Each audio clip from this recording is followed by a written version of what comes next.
again. So weird. Okay. Last thing. This is a long recap. Um, the party continued their day inspired. Oh, let me do this every time. The party continued their day inspired. A new camp met new opportunities and new friends. Who could be more lovable than the wise old sage of Karat? In his cell of stone, shit, and crazy, Cronus told the party what little he knew of the history of the Blight. Being a sage of the hobgoblins meant that Cronus didn't know much about the world around him, but did know the accumulation of all warring knowledge of goblins.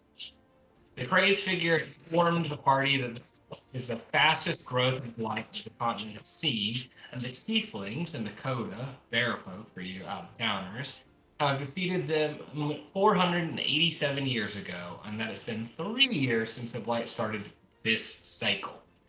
It feels like what would normally be around year 15. Cronus also warned of the next stage of the Blight cycle. Warlords that are stronger versions of Blight. Happy to get some fresh air outside of the shit-strewn cell of Cronus, the party did a little shopping spree, which left Najima with the task of creating some sick winter threads for the team as the autumn air is getting cooler. Notice I didn't say winter is coming. You're welcome. The rest of the crew went into the wilderness to do things. Rue to collect some important healing components, pick flowers, and, like draw a picture or whatever. Aramis and Claymore to collect materials for a war machine. Upon leaving the forest, Aramis was stopped by Old and was informed of a growing horde of blight gathering in the middle of the forest, a dangerous location in the middle of all the dragon's territory. The team returned to Karash and informed Mark. He sent out a scout, and the team busied themselves with small tasks before bed. Rue and Najima had a heart-to-heart, or mind-to-mind, where Rue showed a newfound empathy for Najima's precarious deal with Balner. Rue expressed concern for the team's safety and even for Najima's heart. They agreed not to mention Balnor's name aloud, and Najima would always appear to be on Balnor's side. Rue stated that Balnor can't know that we're working together. And the simple request of just be honest with me, reminding Najima of a very important fact. You've shown us the darkest side of you, and we've still let you stay. Najima was then shown the good of being good by being Ruber gifts to Cronus, who, upon seeing a portrait of his younger self, revealed that his previous name was Kor. A rider arrived in the wee hours of the morning to inform the warlord that the Blight's numbers were already over 200 and that the town should prepare for combat. The team gathered together and started plotting on how best to defend this town, and if not that, how to get out of it. Also, Brimma was a dick and remembered that item from session 3. What was that item, by the way? We pan in to Aramis, clicking with pencil through and through. As Najima's been, I think she had mentioned going through some parchment for some reason last session. And then it registers that maybe this pen isn't just one piece of the puzzle. And Rimic, as you are staring at this piece of paper, you get the realization, the attunement, if you will, that has lasted 2 weeks or some bullshit, that you now have the plume of past passages. Basically, this mechanical pencil lets you cast the Animal Messenger spell once per day. Animal Messenger, but the flavor here is that you have to have a piece of parchment to write a letter, and it turns into a mystical paper airplane that flies to the direction that you sent it. If it doesn't make it to the intended recipient, it returns back to you. And you can be as vague as you want to, but the paper will interpret your meaning as best to its ability, as a piece of paper can do.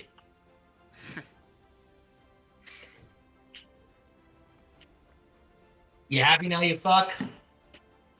He's muted, but he looks happy. Plume of passages, you said, right? Passages. Past passages?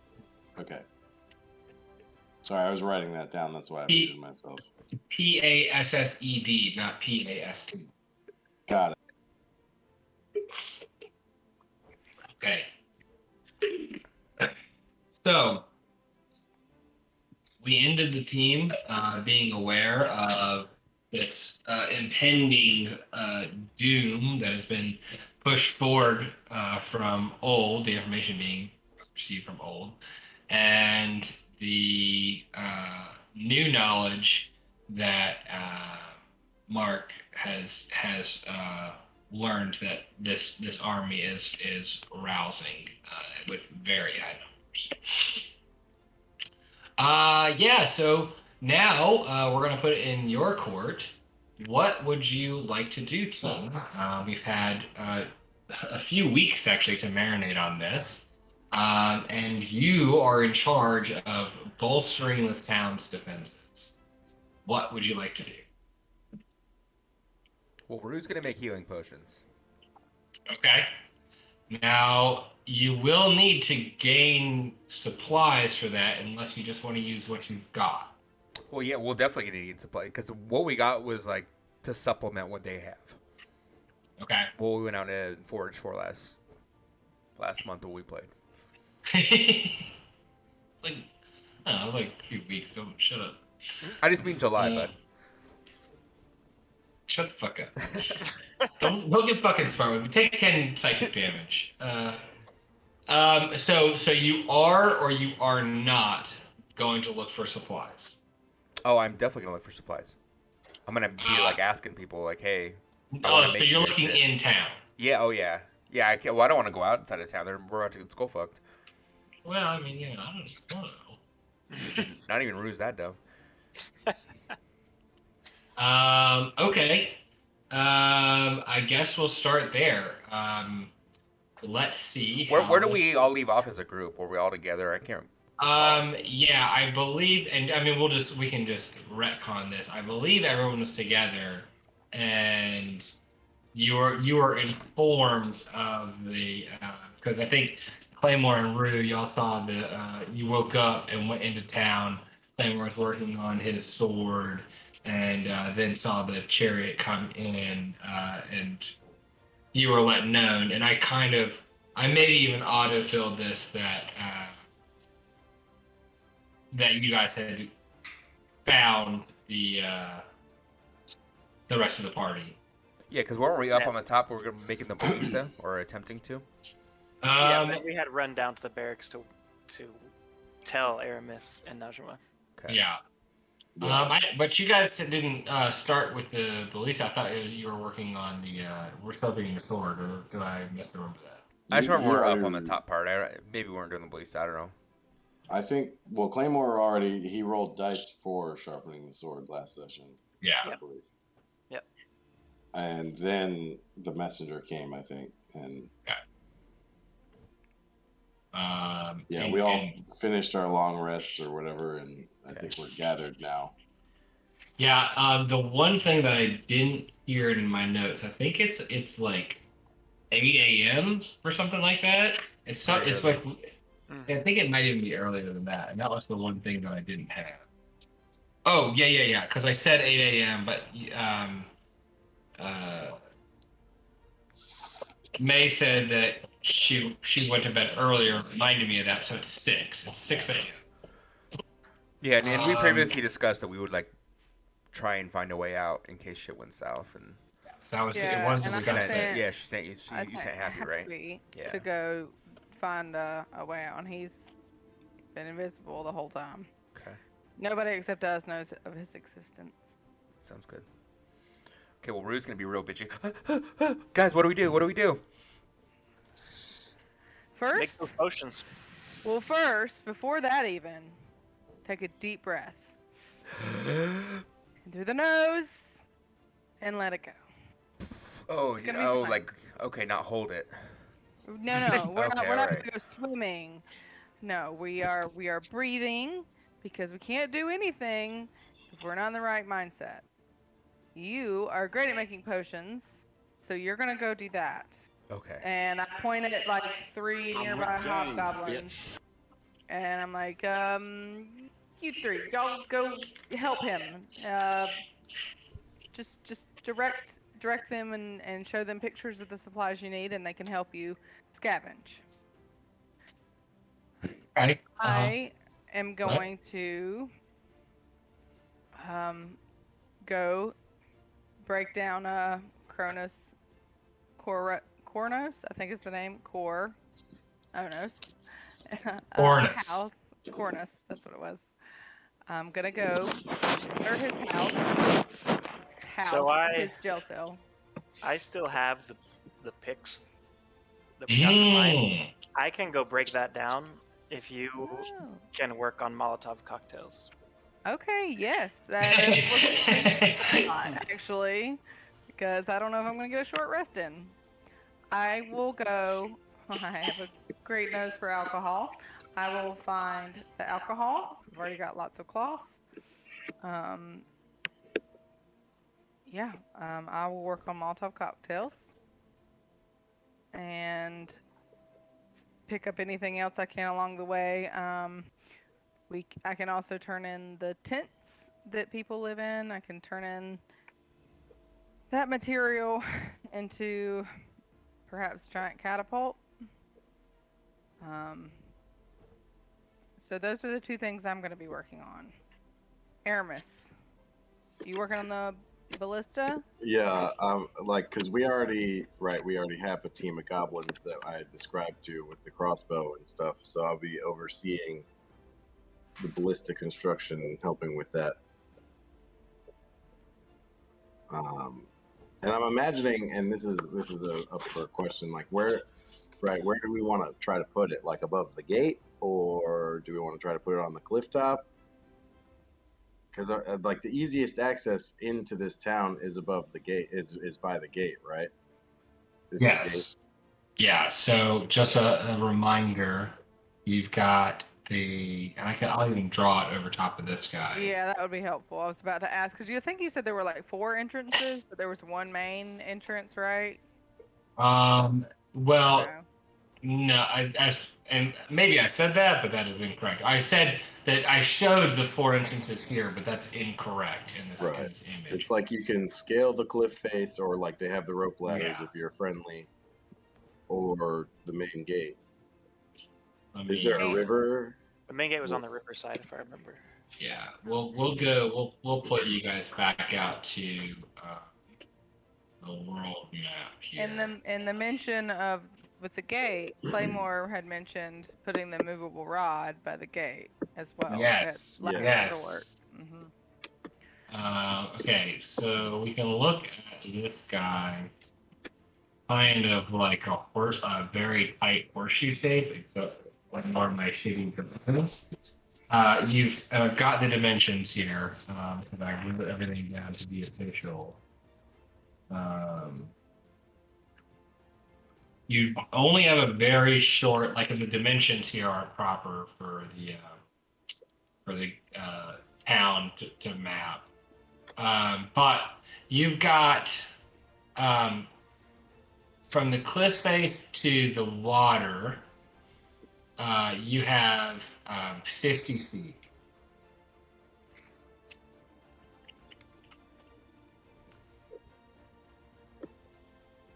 Fix my notes here. You've got to the sides of the bend. What's that? That'd be to the sides. Yes. So it's basically like 50 feet in all directions. Yeah. And that's to the gate. And remember, the gate is kind of a sloped structure. So we'll do a little side view here. I'll do it over this way. Think of a town like on just at a flat purchase. and the gates are on a shorter portion. That's going to be 10, and then the side over here is 30. So we've got, and that's the shortest, the tallest, closest to the forest over here. Okay. Let's see what else we have, and then from the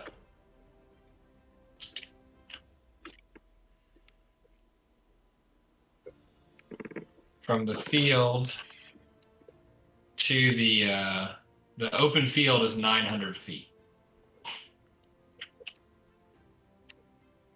to the forest edge. And it was in the forest where old and young are, correct? Yes. Which is where the creatures are coming from. Yes. Okay. So I'd probably put the ballista on the wall above the cliff face, if they've got 900 feet to cross in open field.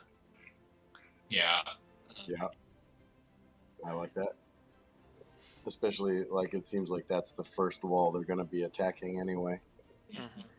Mm-hmm. Let's see. There are platforms on top of the wall. So there is a wide 10-foot platform on top of the wall that goes around the entirety of it.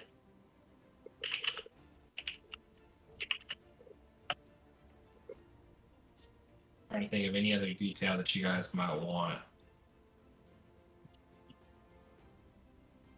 And then you remember you've got the boulders out here. Out where? In the field. Oh, okay.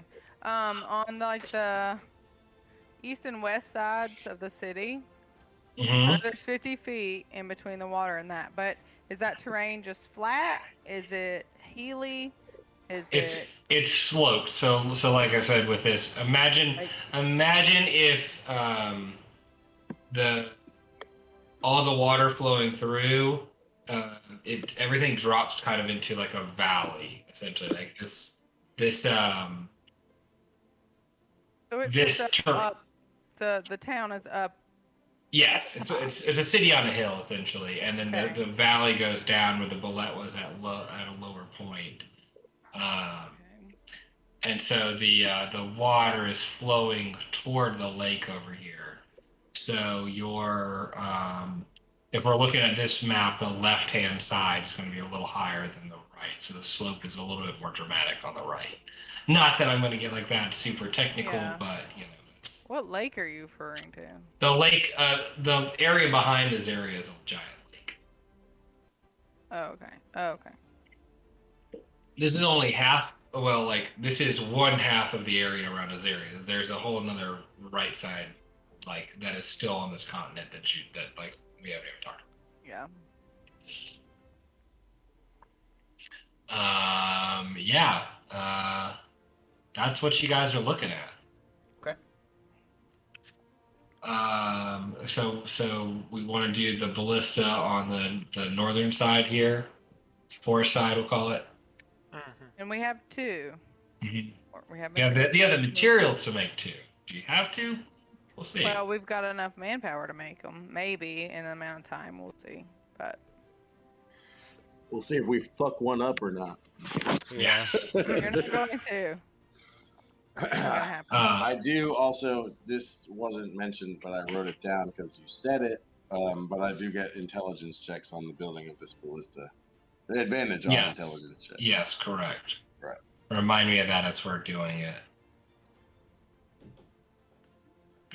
All because I stared at a crossbow for a little while. For a real long time. Real long time.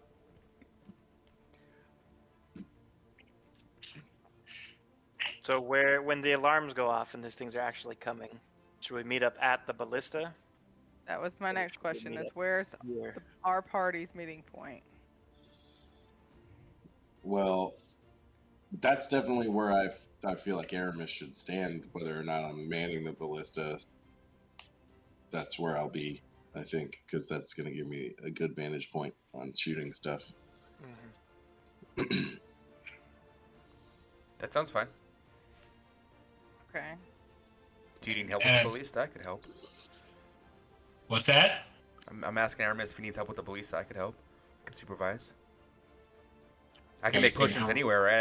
I could be there with you guys. It's true. I mean, yeah. Well, if Yeah. you're looking for supplies, though, Yeah, I mean, once I get supplies, I'll just come back to the ballista then. Yeah. Where you guys are working on it, and then we'll see what. and I guess same would go for me. Happy can search without me, but I can find the material for the cocktail bombs. Molotov cocktails. Blah blah I don't know why blah. that's so hard for me. Molotov cocktails. Does the town have a druid? Is Um, Core a druid? No. Okay. Because my druid has a really cool exploding rock spell that could help a lot in the. A lot of good that does, Remick. Yeah, it's just an You're idea. druid now. I don't want Aramis anymore. Guest star appearance, you're druid. Yeah, give me. Well, not my druid, my other party's druid in the other campaign. Sorry, not me. But Where all the cool kids are hanging out. That's where the cool druid he's is. kind of annoying, though. I wouldn't want to play his character. I just want a spell list. Yeah, I just want that. And as you guys are kind of talking things out, Grand Warlord Mark chariots up, and he's got two big great swords on his back. Says, "Oh, how are things going? What are you doing here?" I see the tuning's going well. I'm trying really hard. You see, I've got two. Yeah, I'm very proud of you. I think you're Like doing you great. have these things take time. It Like, does. It does. It's at least an hour, and I have to like spend it like really focusing, so I can't do a whole lot of helping. But I can tell you guys what to do if you want. What did you have in We- mind? Oh, I just like like my whole title is like Warlord, so I was just like seeing what you guys were doing. I wanted to give you like guidance and things, just to You make wanted sure. to Like, give us a great sword? That would sound well, splendid. I am like attuning to like as many of them as possible because I would like really like to have a fireball. Oh, the fireball sounds great. Yeah, that does Yeah, sound like pretty good. if I could like cast fireball, that would be like really cool and I would help a lot because I am already badass. But this is beside the point. Okay, what ideas do you have? Well, I Okay. think Great Warlord Mark, we Grand are, Warlord. Grand It's Mark. Warlord Mark.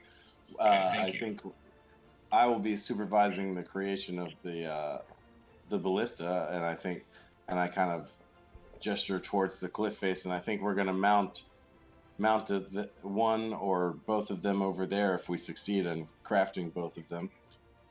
Oh yeah, yes. Ballista. This is what now? This is. It's a I giant. have not. crossbow. Oh, okay. I understand this thing. I do not know what a ballista is. Okay, giant crossbow. That would be like really good over here because we're gonna have like so much time to like try and kill them, and Mhm. if they're like coming from far away, that'd be really cool. Hmm. We were also wanting to break up Cronus's hut to use the stones to throw down at people trying to scale the wall. Blighted creatures trying to scale the wall. What he means to say is, what a wonderful secret supply of weapons you have, and disguising it as Kronos' house. Couldn't have thought of a better idea myself. So, he's really handy in breaking it apart. I'm not sure how you guys put it together.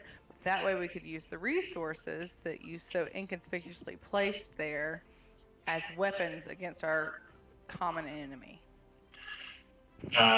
Why don't you give me a charisma check with advantage because you're both feeding into this. Me or Claymore?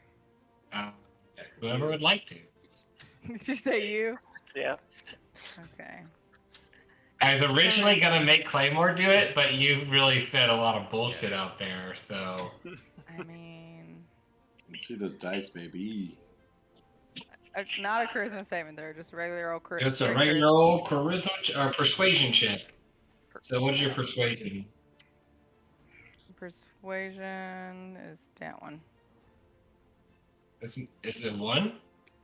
No. Huh? What? Well, that wasn't what I was going for, but Well, yeah. I don't know. So it would have been a hmm. +2 to the 11. Yeah, I think that's Okay. the way I gotta don't play know.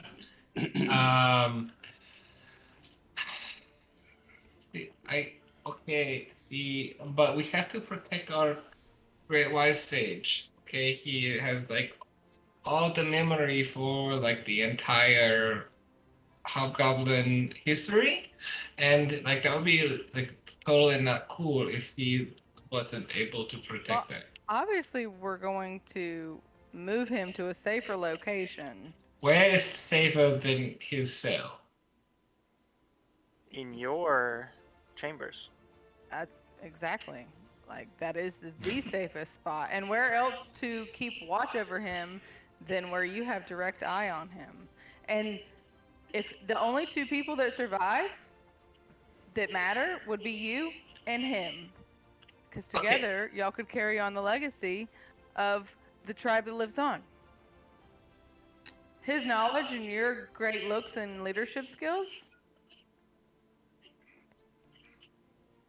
Okay. So you want me to put shit man in my wonderful. Oh, I can clean him.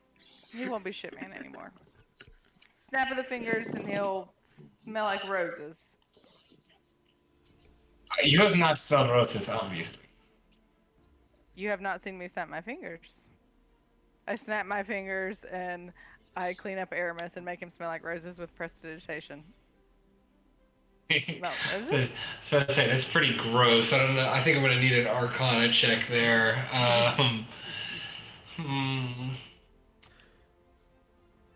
Or do you just have other stones lying around? We could just use those.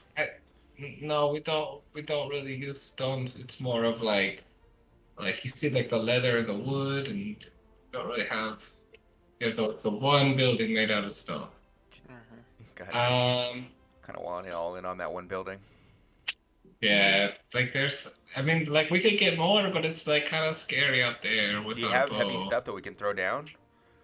If you have big timbers, we could roll them down. I thought you were a warlord. Warlords do what it takes to win the war. Okay. This is what it takes. Okay. It could potentially. Well, okay. So here. Okay. Grand warlord. Mock. You can't even get my name right. This is not going well for you, my friend. Shut up at dinner. This conversation's gone poorly. I really wanted to give you these stones, but you're like not doing a very good job. That's not fair. Well, what about Not as a canon. compromise? We don't break down the whole of the cell, right? He's chained to that wall anyway, so we just really need like maybe the front. Okay, so you break down like some of like maybe like half of it, and then you have to like rebuild the rest of it, okay? Like it can't just be like it can't be like a bear cave where he can go like, oh, a scary bear. It has to be like Cell, like I can't look at shit, man. Cronus, right? Wise Sage. So we build up a little fort around him, or put him in a tent with the wall that's intact. Is that what you were implying? Yeah. So like you can take like half. You can see like you have where he's chained up. You can have like half of that, and then the other half you kind of have to like build into like some sort of thing where I don't look at shit, man. Wise Sage Cronus. I think we have enough cloth materials and sticks to do something like that. Okay, we are in agreement. This is wonderful. Do his wargs have any armor? No. Wargs do not have armor. They are meant to be fast. Okay. Damn it. Why? Would you like to make like I don't know like plate mail or something? Is that what you're called? Well, you saw my Drake companion earlier. I was I was thinking maybe if you had battle armor for your wargs, it might fit around my Drake for the What's- coming siege. Not for now. And I look at Aramis, I'm like, not that I could do it at the moment, but if you get the materials, I'm sure I could craft something. It would take me some time. Not gonna have it for this battle, but you give me Mhm. materials, and I think I could put something together for Momo. What's your AC right now for Momo? 17. It's not bad. I was just asking. Pretty good fucking AC. Yeah, it's Yeah, just I worth the say. ask, Hey, if I can slap a, leather. My AC is 13, man. Gee, I don't hear anything about 17. Wowzers. We're getting a little bit of You echo could- from Maze. Yeah, I was gonna say, baby, Oh. can you shut your door? If you could put your friend, because we're in front of Mark right now, if you could put your friend in armor and boost his AC, you probably would, or whatever you would actually call it in the universe. Oh, yes. You mean his defensive prowess? Yes. Hmm. But he's a hardy creature as it is. I'm not too worried about Momo. I mean, like, you could try if you wanted to. Like, I think that, like, I don't have the things to give you, but you could possibly do it. Does leather armor give you a +1 or no? I think we could bullshit something to get, like, some leather or something to give a +1 or something. I was gonna say there's enough leather laying around, but with the materials here that I could do some leather armor, but I would be doing that. Yeah, that I would mean, take time something away else from. is gonna take some time. Probably not worth it. Yeah, I was gonna say that you guys are all standing on this wall, looking out on like this quote unquote killing field, and this little kid is like running by, like rolling a hoop with a stick, and he stops and he grabs a stick and he gives Smort the bird, says, maybe if it didn't eat Lunchable, I would like totally help you out. Fuck you. Oh wait, I thought. I pull out Yeah, a I'll talk handful about of this. nuts and berries, and I'm like, only took your Lunchable because you weren't eating the right shit. Here you go.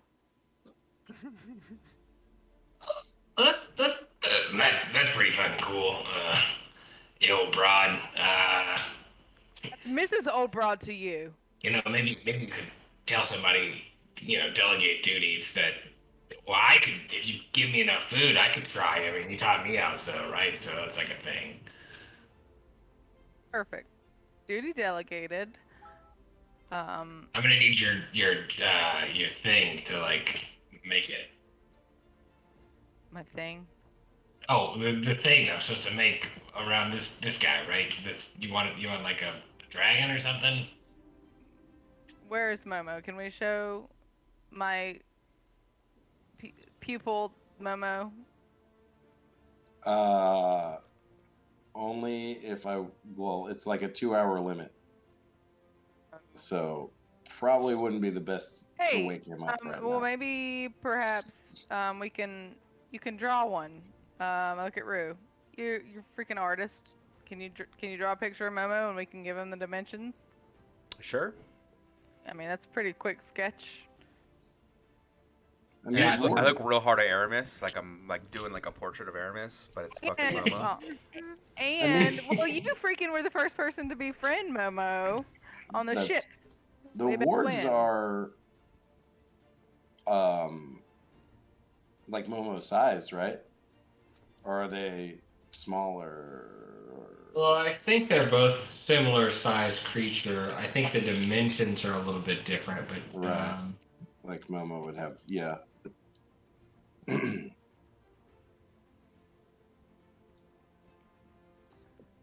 if you wanted to give that a shot, you could give it a shot.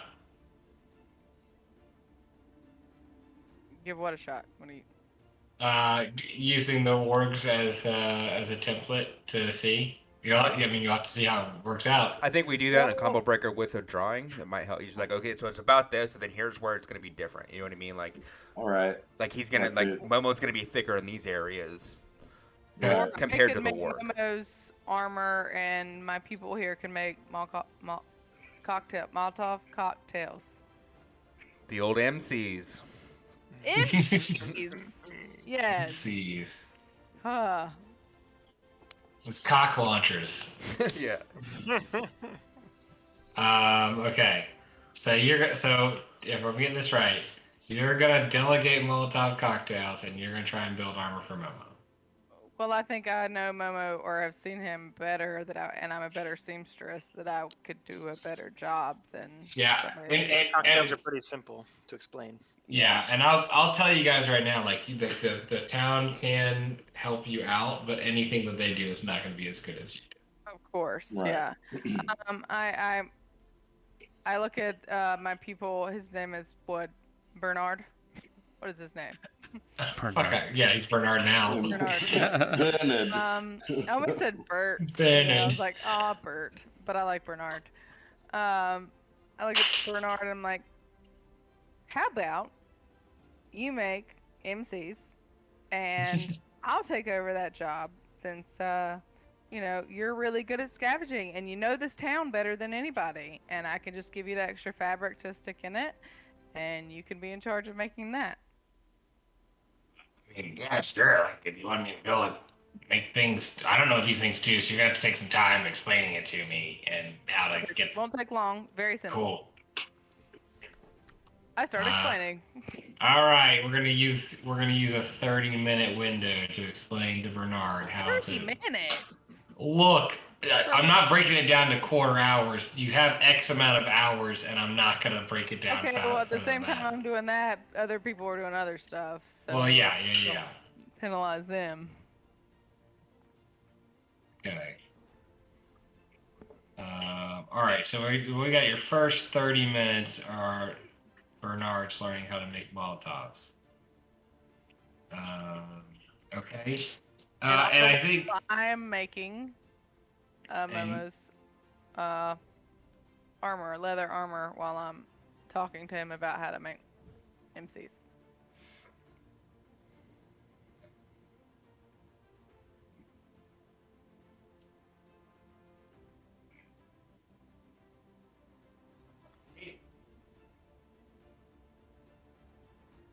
cool.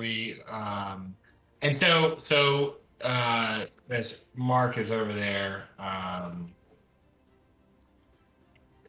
Okay, so we're going to make potions. We're going to put a ballista up, whatever that thing is. You're going to try to destroy my reprieve from Shitman, Cronus, Sage. Are you going to do anything with like their obvious clear entryway that they could just run up through and attack us, or? Yes. I'll be taking care of that. You're going to reinforce 900 feet of clear field that they could run through? Oh no, the field is a killing field. Just put all your Oh. archers up on the wall and just shoot them all as they come. Yeah, but that's like using like one thing. It's just like okay, I trust you. You're like really smart. Well, I mean, how have you What is- defended this in the past? Well, you guys Well, have. we had our bow. We had our bow. Well, do you think your bow's do you think it could kill this entire army? Well, no, but So I what would mean, you do? So what would you do then if we weren't here and you we had your bow? we had some archers, and like that was pretty cool because they can like shoot pretty far. But 900 feet is like a really far, We long can way. use some So of I- those big boulders and slingshot them out there, and one big boulder might take care of several in one hit. I would just kind of think about. I do like the idea of hanging boulders out there. That is really cool. But I was thinking like I don't know, slowing them down with like I don't know, like spike pits or like. Yeah, if you have Holes. the men and resources to do it, Yeah, we can't work fast enough to build a bunch of spike pits out there. yeah.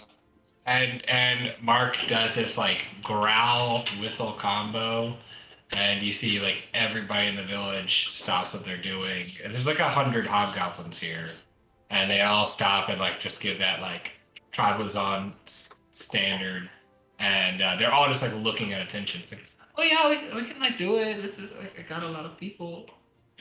Just Well, tell yeah, people let's like, do that. I mean, you should do whatever you would do if we weren't here. You know what I mean? However you defend your city, you should do those things in addition. Like, we're gonna try and replace your bow with 2 other bows. So, like, but whatever you would do, I would recommend doing that in addition. And you Uh, have some spike pits already out there. We were just in those fields, like we were Yeah. navigated through them. yeah, they're more kind of like on the edge, but yeah, we definitely have some. We could always use more. Okay. So I thought you guys would like kind of take the lead on this, but it looks like I'll have to kind of take the lead. Okay, I'm gonna go do like I'm gonna I mean, go it is your command town, my. right? I mean, I'm gonna like go command my army, and yeah, like you guys just like do whatever. That's fine. real quick. Do you have ingredients to make potions? And I can help teach your people if they need to be taught how to do that. Well, like we usually just like spit on our wounds, and that's like does it heals us pretty good. But Well, if I you have, tell me like, what. A small base of stuff I can use, but I'm not gonna be able to make much with it. So if you guys have more to supplement, I can definitely make more. Okay, well maybe I will get you with a lieutenant, and you can like ask him about these things, and he will like be able to, and like whistles a different kind of growling whistle, and another guy walks up, and you can kind of use him to go search about and see what happens here. Okay. Um, uh, okay. We can. I don't know if there's any trees or any like sparse trees out there, but we can also set up traps like with like tent tops. They step on it, it triggers them, and scoops up a bunch of people and traps them. It's like a hunting trap essentially. But I'm Yeah. sure that in the 900 feet, if there's like areas to do that, it doesn't look obvious. Oh well. Oh, we are really good trappers because we are great hunters and fighters. So like we could do that. That is a good idea. I like it a lot. On top of the spike pits, of course. And Yeah, because we don't exactly have enough resources for every pit to be a spike pit. So like having some like trap stuff, that's really cool. I like that. That's a good idea. and when they get super close to the entrance, I have something that I can look really scary sometimes if I want to, like once a day, and it might scare them away for a little bit, but I'm gonna save that for last resort. And I look at my party and I'm like, I can look like Ina. She taught me how to do that. Oh yeah, I've seen hobgoblin women when they wake up the first thing in the morning. They're real scary. I see. Oh, it's at least 10 times worse than that. But just Oh, so you know know, my ex-wife. that pitch. I can't believe any hobgoblin would leave your grandness. Give this man a raise. We're not paying you anything, but we will give you a raise. I like you. You will have second bed. We will go kill other hobgoblins. So we got some hunting traps and some spike traps and some scary things as a last resort.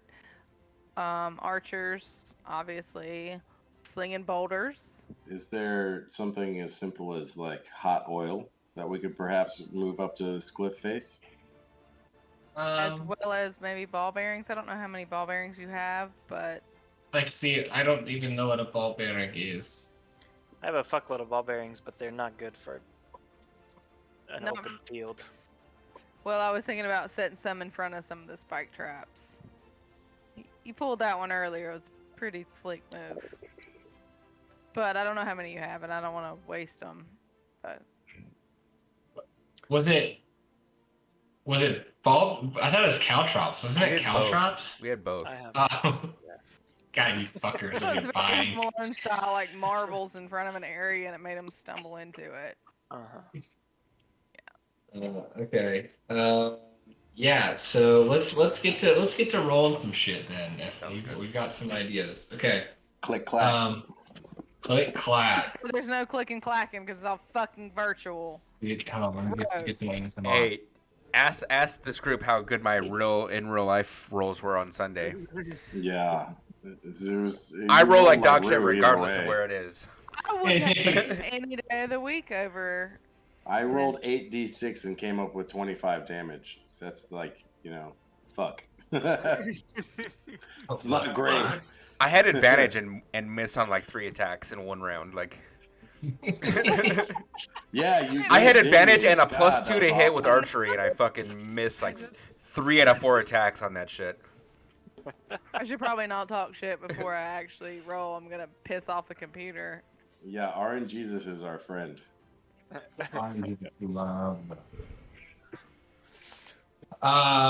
Okay, so let's handle Rue with the potions first.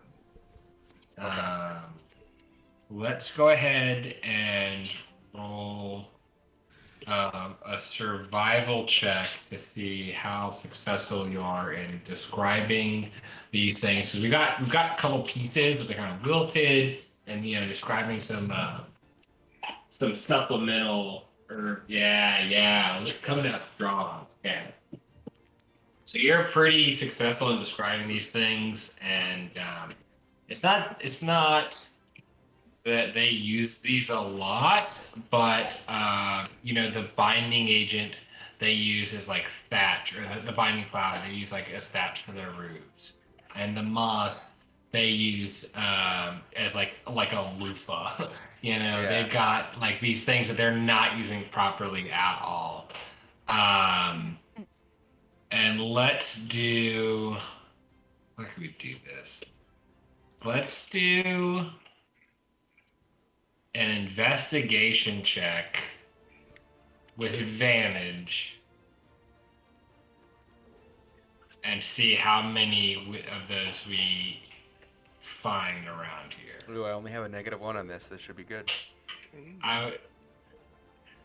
14's not bad, especially with a Yeah, -1. considering. Okay. And then are you going to make the potions yourself? Are you going I'm gonna to do a combination of making them and showing people, like whoever's with me, how to do it. I'm like, oh yeah, all this shit you guys are using for other stuff, you can totally make. Like, you guys are wasting these materials by using them the way you are. Okay. You can either do probably your herbalism kit would probably be the best role for you to do this. To like make them and also do a display of them. You can either do that or like a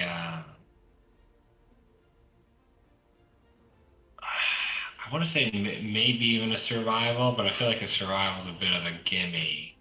They're both the same stats for me, so whatever you. Okay, yeah. Then So we can do a herbalism kit for flavor purposes, Yeah, let's do it.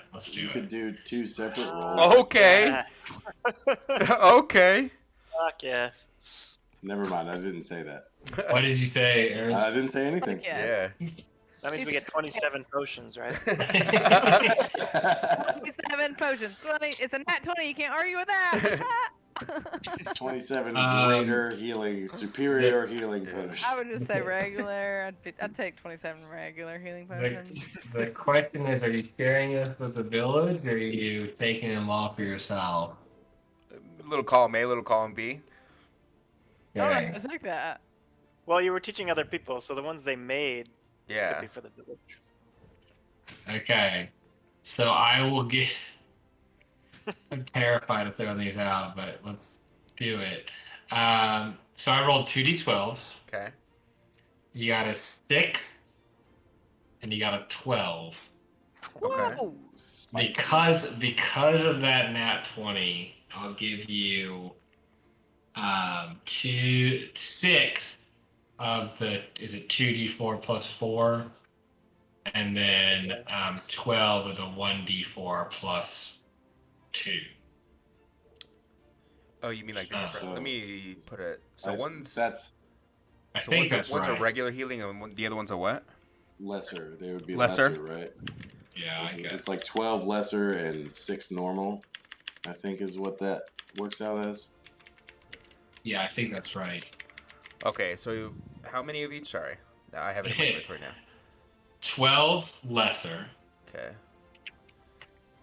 and 6 of the regular Yes. healing potions. So I already had 2, so I got 8 now. Gross.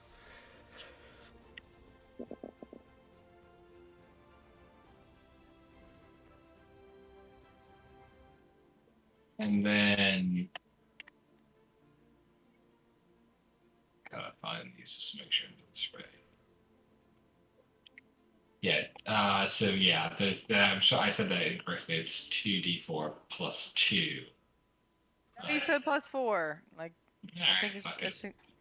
Think in this case, it should count in the future. It can be +2, but I wrote it down when you said it the first time. God, down, damn daddy, please help us. Oh, like many sessions ago when we got the first healing potions. No, we're just talking about the fact that she wrote it down just now. Oh. Yeah, the first time. Look, I'm writing in pen. I can't do anything about it. True. I don't have it in a fancy. Okay, so the Oh. lessers are what again? I'm gonna type it in here. It's 2 what? So the lessers are what? Well, what I said was. Well, what do you want it to be? one- I don't. You know, you're the DM. So what do you want the lessers put? We'll do 1d4 plus 2. And then Okay. the regular healing potions will be 2d4 plus 4 because I already said it. Okay, sounds good. And then I'm going to roll a time check for how long this takes. Okay. And I'm gonna drop the dice down because of how well you did that check. Okay. So that takes all the way up to 10 a.m. for you, Rue. Okay. Okay. Who's next? Who do I want to job next? Najma, your armor for Momo. Let's do a. What are you doing to gather these supplies for Momo's armor? Because you said you wanted to do it out of leather, right? Yeah, and I mean, you said the last time that a lot of the tents in their houses and stuff were made out of leather, and also I do have some leather in my inventory as well. So whatever is faster, I think that's what I would do. And if I need to use what's in my inventory, I can, and I can just replace it with stuff afterwards. But I think I'm just trying to do what's quickest. Okay. I think that you're definitely gonna need more than just what the leather you have, especially if you're basing it around Momo. I think, did we put a square footage on exactly how much you have? You did not. Okay. I would say that you're probably gonna need to demo at least a portion of one of these tents to get what you need. There's like, if you wanted to do it quickly, there's like an outhouse that you could take the leather off of, and that combined with your current amount of leather would probably be enough to do for Momo. Okay. All right, This is with Hobgoblin's help gathering materials, right? I asked for a couple students. Yeah, we'll why don't you just roll a luck check to see how friendly these goblins are being or how busy? Because you told Grand Warlord Mark to get his people doing what they're doing. Huh? I told him what? To get his people doing what they would normally be doing. I meant to interject and say, leave us a handful.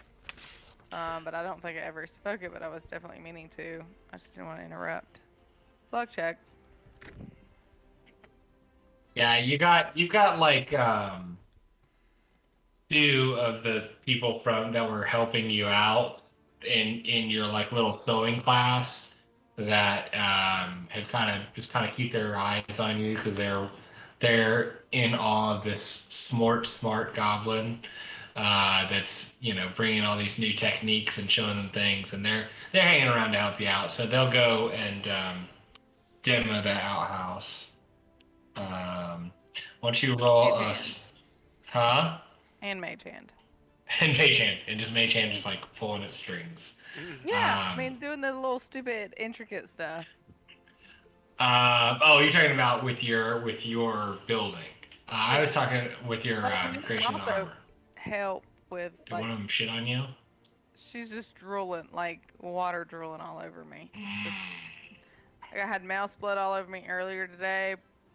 She Our works at a zoo, dog- Internet. She doesn't just murder small animals. She works at a zoo. Yeah, a lot of explanation needed. It was really gross, and I got attacked by fire ants today, and I've had all kind of liquids on me. Anyways, just another one in the bag. Roll what? Why don't you roll either a survival or sleight of hand check for making this?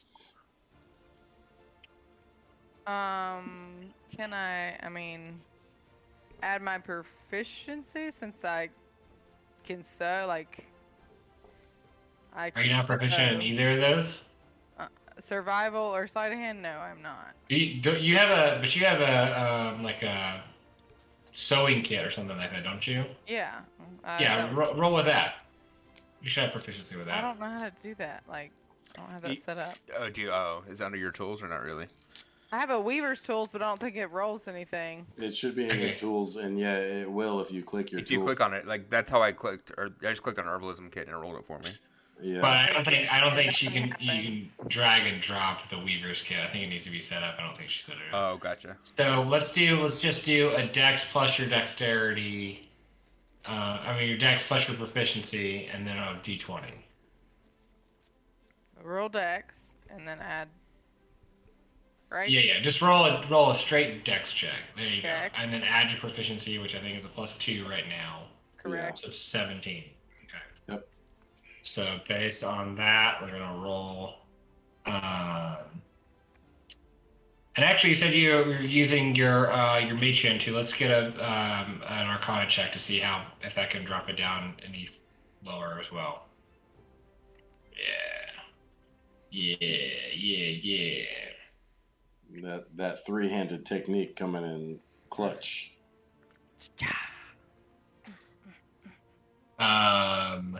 Yeah. So that actually puts you for a quick version. You can do in the same time span that Rue did. That he did his job in 4 hours, or you can make it sturdier if you want to and spend more time. It's not gonna. How much more time? Like, can you get? It's a random check. I am gonna roll some dice. I would say that I hold it up to Aramis, and I'm like, so this is the down and dirty. I mean, I can keep working on it now, or I can keep working on it later. But I think for now, is this good with you? And I can do something else. I'm gonna be like, it looks great. I think he's gonna love it. Okay. Okay. Oh, Aramis. She'd give you like a shit sandwich. You'd be like, "This is great. I love it." It's so Wonderful. good. Oh my It's God. so good. It's delicious. Well, Aramis knows what leather armor looks like. He For would sure. be like, he would be able to check it out, and Hey, you think it's good? yeah, Okay. looks good. Okay. All right. Next step in my order so far is the ballista, but I think that's going to be a little bit more involved. So I'm going to skip over and go to Claymore with the breaking down of the hut. Cool. I'm gonna run to the restroom quick. Same. Do we want to take? Because I need to grab some pizza. Do we want to take just a 10-minute break? Yeah, let's just 10. do a break. Okay. And we'll come back with Claymore. Yeah. Be right back, team.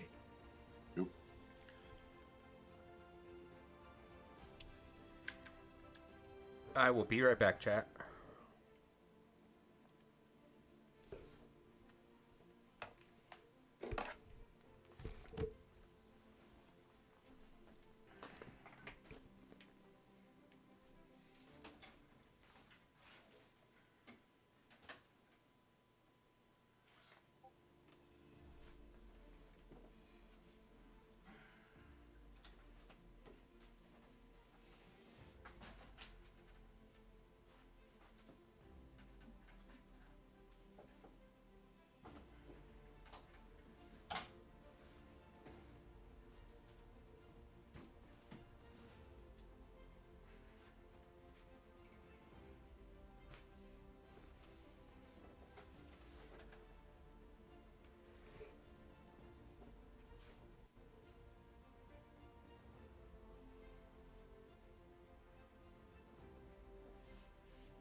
So did you go down to Joe and May's place for the bachelor party? Oh no, they did it online. He did they were doing D&D in person, and then he hit me up, and he was like, "Hey, do you work today?" It was Sunday, and I said no. So he's like, "You got 10 minutes to make a character, bud." So what we did is, I want to say they put me on a laptop so they could see me, and they talked in person, but I couldn't really hear shit. It was a challenge. Yeah, like you could hear us pretty well if the mic was like. Yeah, like right if up you on guys us. all like did it, but it's so hard with D&D because there's so much back and forth, you know. Yeah. I feel like you got. Well, I mean, correct me if I'm wrong, but I feel like you got the gist of the I got the story, gist for sure. just not the details. Yeah. See, it was hard to RP because I'm like, don't know what you just said. Right. Yeah, it's tough to interject when you can't hear. Yeah. But I can smack some shit and roll some shit dice. So.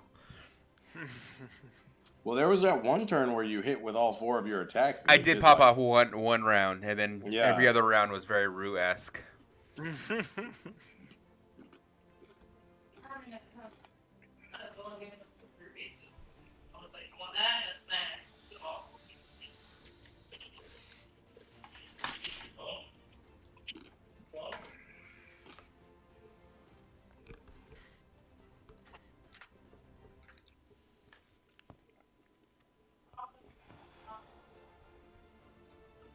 So just to kind of like, since we've already talked about your campaign and me being like a sit-in, I'm thinking like that part of the reason why I want to roll a wizard is because I want my wizard to be Gandalf-esque. Mm-hmm.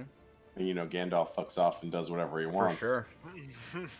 So that's Like, where I'm everyone's just like, I hope Gandalf comes back in time. We're gonna get fucked up. Yeah, that's And just he to does let it the you last know, minute. Like, yeah, just to let you know where I'm kind of like going with that. Like,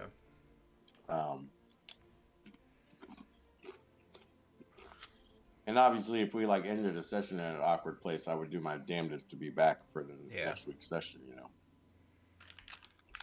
Yeah, I just need to get more players. That's all.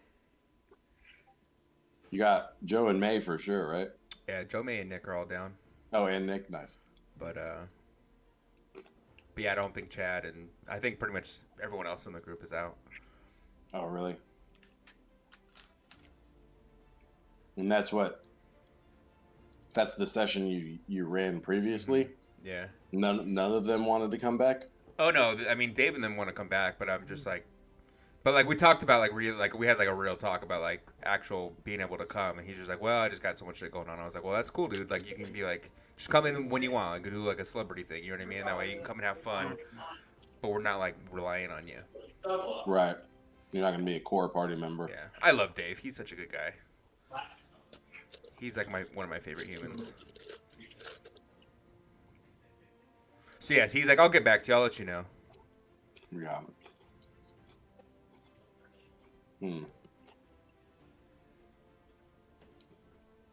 I probably should talk to Nate. I totally forgot.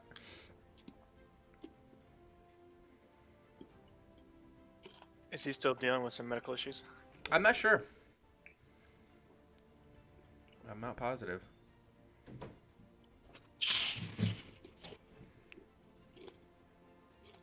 Yeah, it was just a bad combination, I think. You know, like it was music festival season for Chad, and then Dave just went through.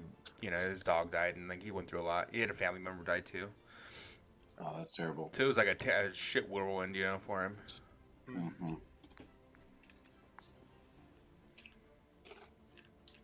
Is the crunching bad, by the way, with the mic on? No, you're fine. Okay. I'll be right back though. Well, let me know if you hear something stupid.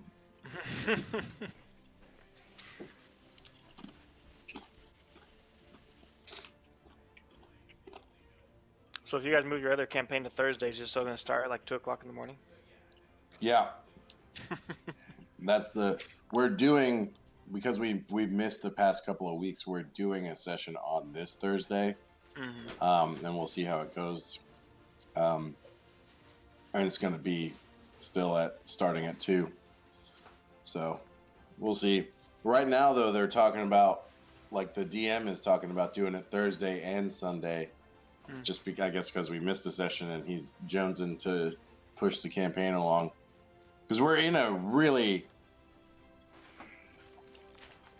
we're finally in, that party is finally in like a dungeon where he might kill us.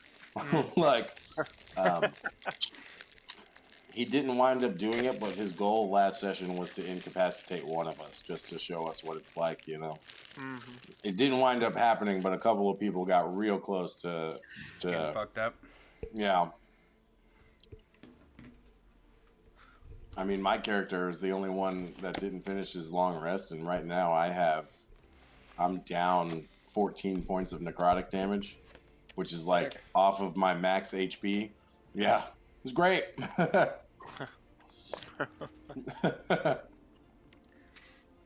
You know, it's a good sign when you're done. Was like, I need to humble you guys. Mm-hmm. You guys are a little too And big for your britches. We're almost level 5, and he's told us multiple times too that when we turn level 5, he like plans on attempting to throw TPKs at us and shit and see what happens. Tight. Is that something that you are excited about, or that you're like, fuck that? I don't care. I mean, I care, but you know. It is what it is, kind of. Yeah. Cross that bridge when you get there, bud. Well, I don't know. Go ahead. If he TPKs us, I think there's a strong chance too he'd put us all in the netherworld or whatever, and just keep rolling, you know. Yeah. I just am always interested in that. Like, okay, is the DM there to like beat the players, or is the DM there to work with the players? And you know, oh, he's gonna TPK us. Well, is that him just like trying to win, or is that because you guys are like, yeah, I'm not getting challenged enough, and he said, okay, that's what the players want. Yeah, I think it's a combination of both, because he's done some things in the past with combat where he's nerfed some things he shouldn't have nerfed, and I think he doesn't realize how strong 8 party members really are when you have 8 people able to swing their hammer and do shit or whatever. Yeah. So it's a combination of that, and it's also he wants us to know that, like, at level 5, especially, he wants us to be more serious and like. He's taking off the involved training wheels, basically. Yeah. Yeah. You guys exactly. are getting out of the tutorial. Yeah. So he wants us to be more involved. So it's like really, you know, we'll see how empty of a threat it is, but it's really, I think, like trying to tell us, like, let us know, like, hey, shit's about to if get you real. don't know, if you don't know what your character's fucking abilities are, still, I'm just gonna kill you. Like. Oh, and I think we had talked about this in the past, but going back to like, it's your job to know what your characters are. Mm-hmm. That's the one thing that, like, you know, this, you know, a lot of people say like, oh, it's D&D, I just gotta show up. That's one thing that I think people take for granted is like, you need to know your character though. Like, Yeah, for sure. Yeah. After the character building phase, I think in my mind every character has at least 10 minutes of homework to do prior to the session, like whatever it be. And I mean, it depends on your character. So, like, if you're a caster, you know, you got a lot more fucking homework to do. Yeah. Than, you know, just the fighter. That's like, okay, I know my few fighting abilities. But even then, that's a one-time learn. You know what I mean? Versus like a weekly prep. Yeah. Oh, yeah. I'm not saying that they're on the same level, but I just think that, like, that's the caveat of people that say like, oh, you know, you're as a player, you show up. You also, like, you just show up, but you have, like, a bare minimum that you should be able to get away with. Yeah, it's obnoxious when people show up and they stumble around for 10 minutes on their turn. Yeah. Yeah. Figure out what their character does. Yeah. Oh, yeah, I know I do this every fucking week, but how does sneak attack work again? Although, to be fair, I still don't know how sneak attack fucking works, so... I think I know how the fucking hide action works, but I don't have a rogue in my and it campaign. kind of depends on how your DM plays it too, you know? Yeah. Yeah. Like, can you hide in the middle of 5 guys trying to stab you? Stun you? It's like, yeah, it just says you can hide. It's like, you're a 6'4" human. How are you hiding in the middle of this room behind your dwarf? In the shadows, there's a shadowy place. I'm just in the shadows. Yeah, I pulled out my cloak. I do it secretly. Yeah. I pulled my hood up. Yeah. I think you've played that pretty fair with me when I've attempted to stealth away from shit. You're just like, well, no. But also like, and we've said this before, like y'all are also really good players in that like most of the time you'll be like, okay, well if what you said goes, it's fine. And when my fiance gets back, I'll make a joke. Um, um, but like if I say no, a lot of times there's a reason. You're like, okay, yeah, and I think that kind of goes into like the DM versus player thing of okay, am I trying to win? Am I trying to impose this ruling on you? Or is it like, well, actually, this other class can do that, like this mechanic. Oh, okay, that makes sense, and we'll pull it back. That's kind of the difference of levels of players. Mm-hmm. Hey, baby. We were just you're muted. We were just talking about how wonderful all of my players are and how they always accept my rulings. That's so funny. You're so funny. That's good. Well, I'd say about 75% of my. What's Too that? nice. They're too nice. You're No, not they're- growing if you're uncomfortable. I gotta make you uncomfortable. Comfortable I need how to make hot you are, girl. All right, you guys want to play some fucking D&D? Is that why you guys live in a terrarium? In 80 degrees or whatever over there? Look, I only get that when she is out of the house. Not And true. I want it. For everything except nighttime. If I can have it Nighttime. 700 degrees in my house, I fucking will. Because he's the devil. Yes. Oh, hey, speaking of which, let's make you roll some shit. Oh boy. Don't worry, Claymore's got some rolls in front of you, so. I'll say, I don't think it's my turn yet. Mm-hmm. Well, in my order it is, but well, no, that's Aramis. That's next. All right, Claymore. How are you going about tearing down this giant stone? Well, this large stone building that is officially a cell. Do I have helpers, or is it just I'm on my own? If you want to try and stop some helpers, you can see what you can do. Claymore's very diplomatic. Yeah, I'll try and get some people as I walk over to Cronus's hut. I'll just motion over the first hobgoblins that I see and say, "Hey, you guys, Warlord Mark told us to get some help to prepare the city, the village." Yeah, but how? Like, we already got a job to do. What are we supposed to do? Like, do you want me to stop this job to help your job? Yes, that is what I want. Did Grand Warlord Mark say that? Yeah, he told us that our jobs were super important. He's not lying. He's not lying. He did say, you guys figure it out. Yeah, you guys do like whatever you want to do. I guess I'll take care of my stuff. Okay. Well, that's kind of how that went. Why don't you roll a persuasion check? I guess you did drop Warlord Mark's name. Let's see how gullible these guys are. Let's go ahead and do it with advantage.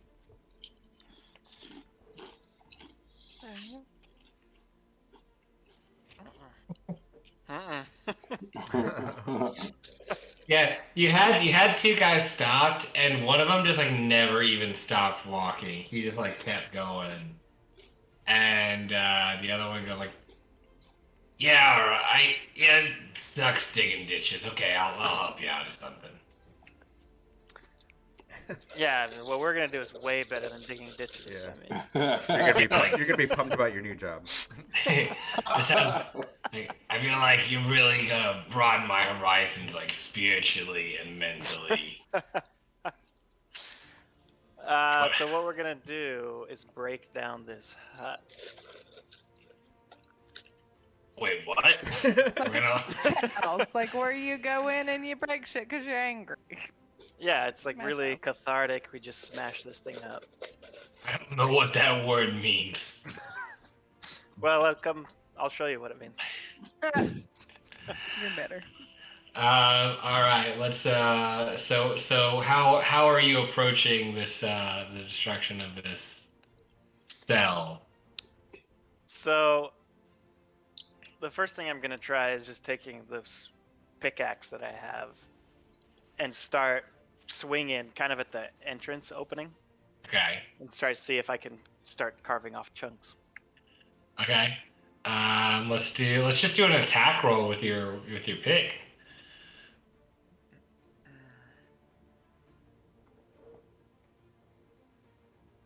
Ooh. Ooh, spicy boy. So close. Okay. And let's roll damage just for funsies.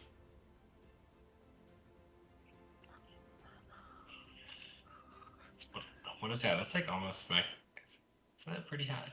I have my overlay that just like has everything, and I just tried to like touch it on my overlay. I feel like real low IQ right now. Just the lowest possible IQ. Uh,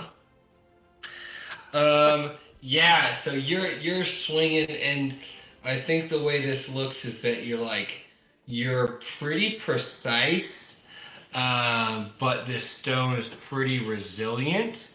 But you're definitely doing some major damage. Your little helper boy though is not doing so hot, but he's clicking and clacking away. So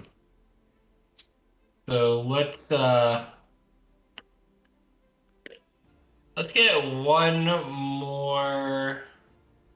Well, okay, go ahead. Yeah, if he looks like he's not really being that helpful, breaking it down, I would ask him to start taking the stones and piling it up, making various piles along the wall, while I continue breaking it down. Okay, yeah. He's like keeping up, but he's definitely not as efficient as you are. And I think like once you guys have got a couple like a decent chunk of rubble set up, you kind of notice that he's getting a little winded, and you start delegating tasks. And so yeah, falling rocks, hitting rocks, I don't fucking care. Like this shit sucks. And When you're done with so this, we're gonna need you to go dig ditches. I'm gonna go grow tobacco just to dry it out so I can have a fucking smoke break. I'm gonna domesticate the crop tobacco. So he starts hauling some of these stones away, and he's looking a little slower for that, but you're definitely getting more use out of him hauling stones than you were tipping rocks. And when you get closer to like the area that Cronus is in, how does that look? So I essentially wanted to take like 3/4 of this thing down and just leave the wall that he's chained to and like a little bit of a curvature so the wall doesn't fall. Okay. But like most of it, I'll even take a little off the top so the wall comes down. See if I can remember his voice. What are you doing to my hut? What's going on here? Well, your hut is just so shitty, and it's gonna be really It's helpful. mine. We're gonna make a new one. You're like the Grinch who stole Christmas. You're like the Claymore who stole Cornos' house. Better We're shut gonna the make door. a new house though that's better. That's not stone. Maybe has a window. I'm gonna take it from here and take it to my workshop over there. There's a light bulb. It's just not working. Maybe like a drainage hole or ditch so that like shit doesn't pile up as much. We'll make a window and you can just throw the shit out of it. Yeah. Drop your knowledge on people. Drop your knowledge. Yes.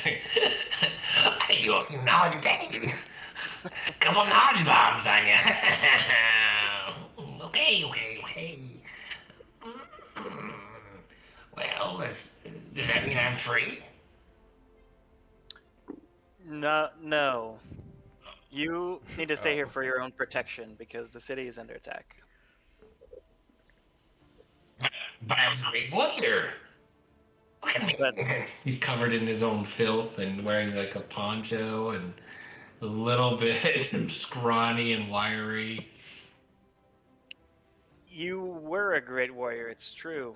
And now you're the Cronus. And you have to survive to pass on all your knowledge to the next Cronus. So the tribe can live on, don't forget. Don't fucking mitigate over there. You're working on a ballistic. Get the fuck out of here with that. Oh, you just can't help but interject sometimes. Just can't Oh, help. we know, baby. We know. I did it again. I flicked you off twice. What can I say? Wow, just still somehow actually fucking relevant with the news. We brought up Britney Spears. I'm impressed. Oh, I did not hear that. Okay, so you see him kind of like deflate a little bit. And he kind of slumps down and like looks, but he like slumps against the wall, and then just like does that. You know that thing where you're sitting against the wall and you just kind of turn your body and your back is on the ground, and your legs are up on the wall. Yeah. Like kids will do. And he's like, he looks at the picture of himself. Go ahead. I'll take one of my javelins out and I'll hand it to him. And I'm going to say, if any of the Blight make it in here, we will need you to become a warrior again and defend yourself. There's not going to be somebody stationed here, so. No. Oh. He like Touched. immediately jumps up and like snatches the javelin out of your hand, and he does like a little flourish and looks like absolutely fucking terrifying, both in like you didn't think this guy could actually handle a weapon, and this guy really can't handle a weapon at the same time.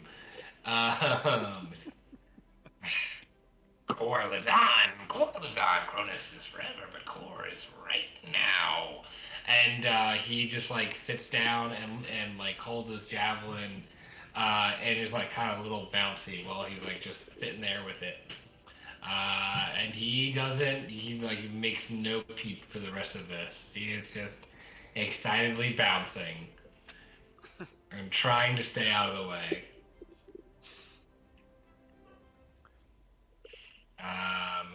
So since he's kind of pulled back and out of your way, he's going to kind of work with you now, and that will kind of make your process a little shorter.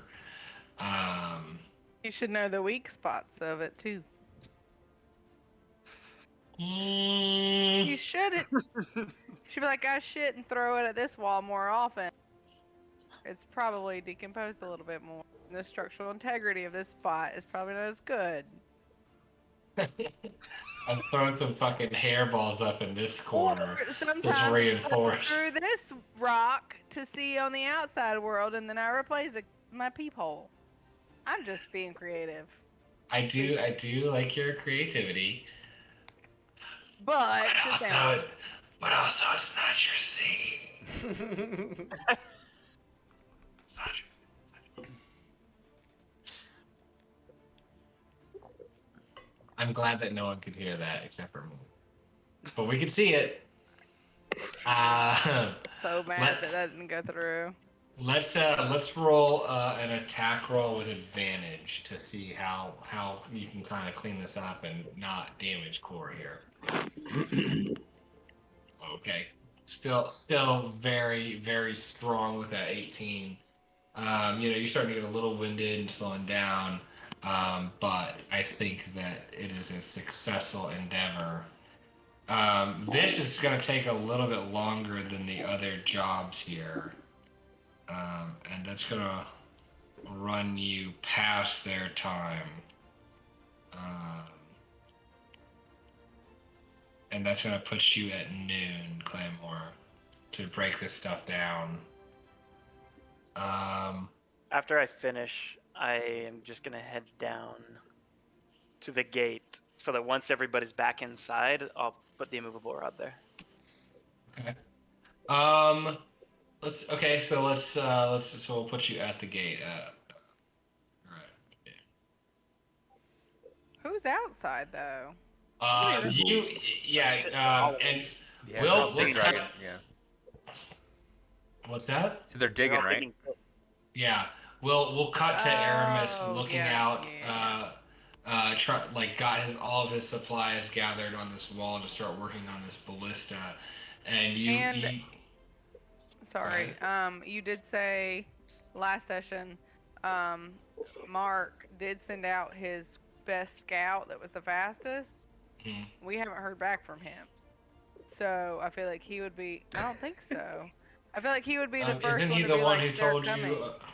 Isn't he the one who told you about everything? Is he? Yeah, he's who came back and told us. That Yeah. they're coming. Oh, I guess I don't know. I guess I skipped that scene or something when I rewatched. My bad. Never mind. According to my notes, that's what I have. But I also, mean, my notes are not I mean, perfect. everybody else Yeah. said that too. I guess I just missed that. Okay, sorry. Continue. So Aramis is going on continuing the- this beautiful portrait that I was just picturing here. You see Aramis up working on this ballista, and he's got a couple helpers in this endeavor. Aramis, do you remember how many we had with you? I have a number in mind, but I'm trying to see if anybody else remembers. I do not. No, not Okay. a specific number. Okay. And at 10 a.m. when Rue was done with the potions, he was going to go to the ballista as well. Okay. So I imagine I'll be there for some portion of it, but not the first part, Okay. you know? So you're kind of surveying your work here, and you're looking out over this field and kind of seeing your opportunity, trying to get the best positioning. And there's 100 hobgoblins in this village. Probably 75, as you guys haven't really directed too many of them, are just out in this field making these pits and trying to rearrange the boulders as best they can, the smaller ones into smaller barricades, and some even pulling some of their lumber from their houses to make some extra barriers out there. I guess you'd call them huts, not houses. And they're working away. They're trying to stagger these things out. They're trying to make these barricades kind of falling back. I don't like the look of my fiance. You're okay. Sweet. What a beautiful picture. Mm-hmm.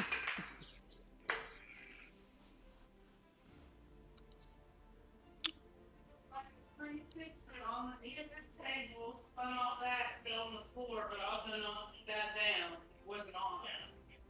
But also, it looks like it really hurt. You don't need care. Looks like they're more height. Big girls on right. cat carpet, probably. Sounds like the dogs are fucking up. I saw the look on your face, and I was like, someone's got something broken or bleeding. I know that's gonna be what I came over here to. Okay. Those dogs do fuck around. Yeah, I bet. Hey, Eric. Sorry about that. But they were just like on the when you guys playing D&D. Anytime someone would get up, the dog's be like, "Where you sitting now, bitch? This is my couch, Yeah. motherfucker." You stand up from the couch and you just Yeah, boom, dog in your spot. yeah. And they look so offended when you go to sit back down. They're just like, "Nah, bro." Yeah, I think I sat on Nani's head one time, like mostly on accident. Like I was trying to move her, but like didn't work. Yeah.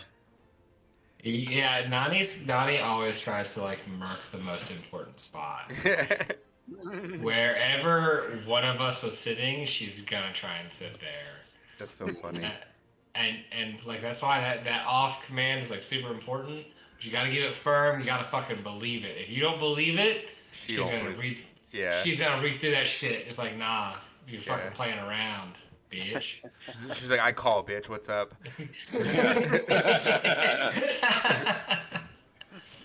Apparently, our dog's 360 no scoped off the couch into 360 twice from the end table and then 360 again onto the floor.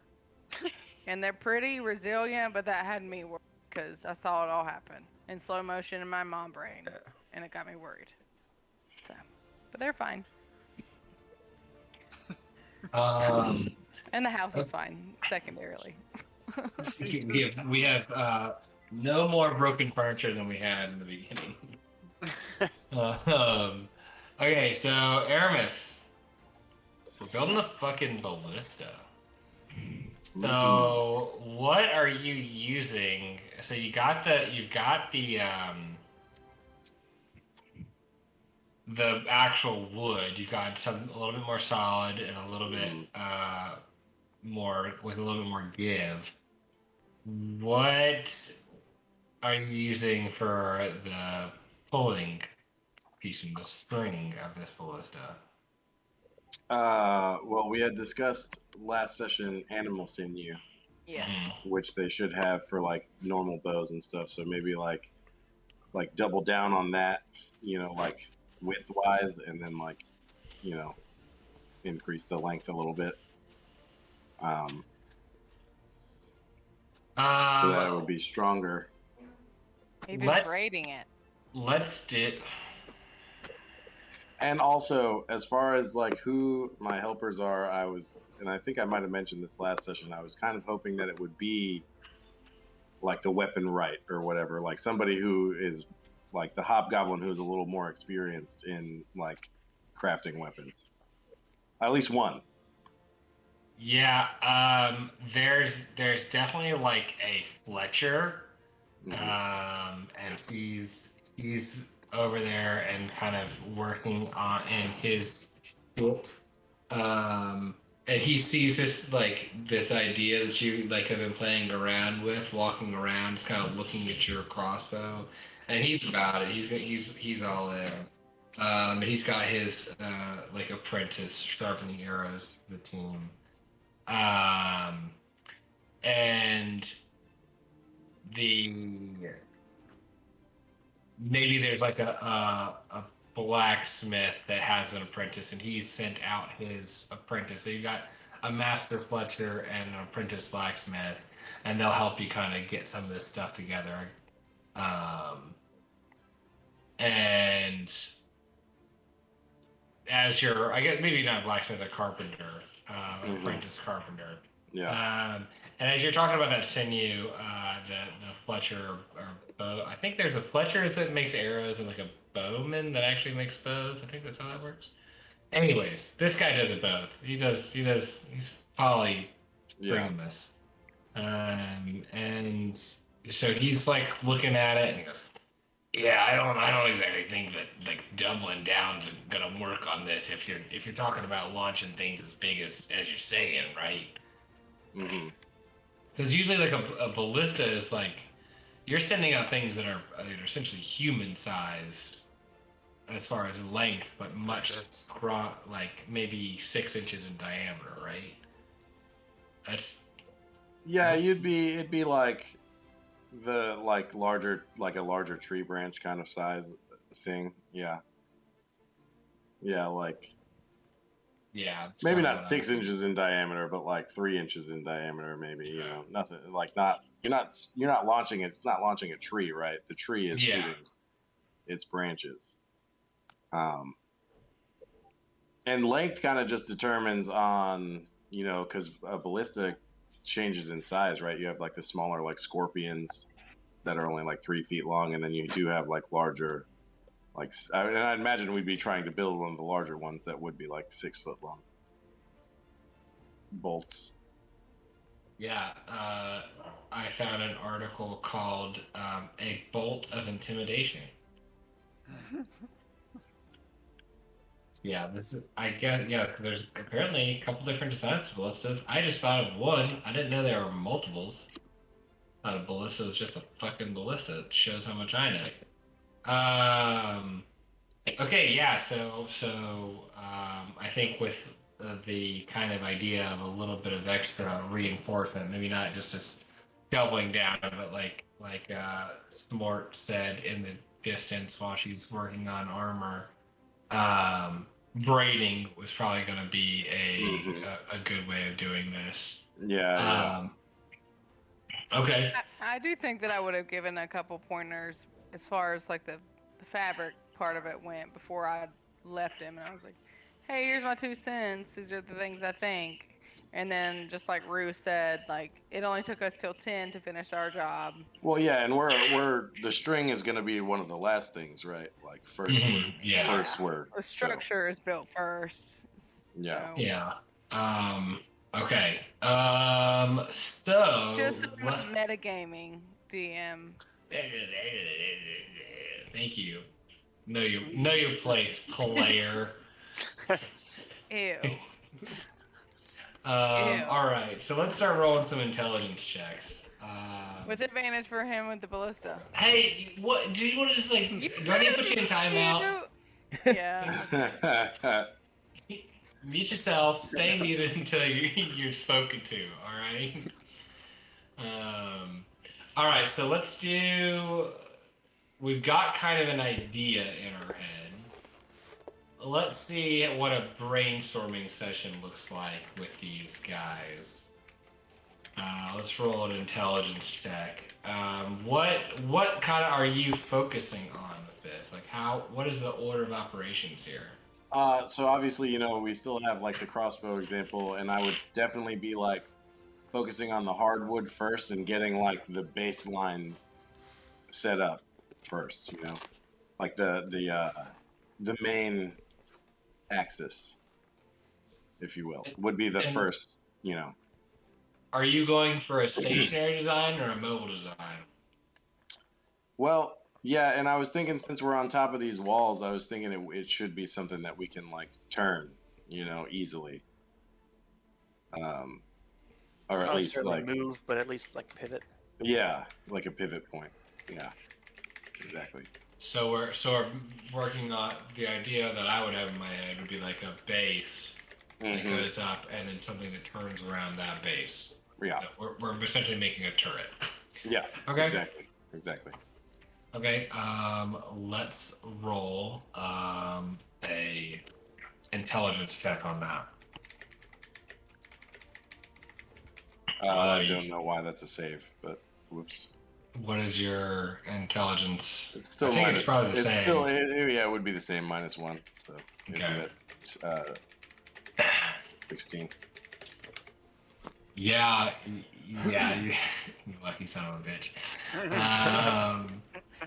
So you think you got a pretty good idea down, like especially with a carpenter there. Like if he's giving some ideas, and you're kind of saying, how this kind of crossbow frame is going to meet this kind of sturdy base that you're creating. What's next?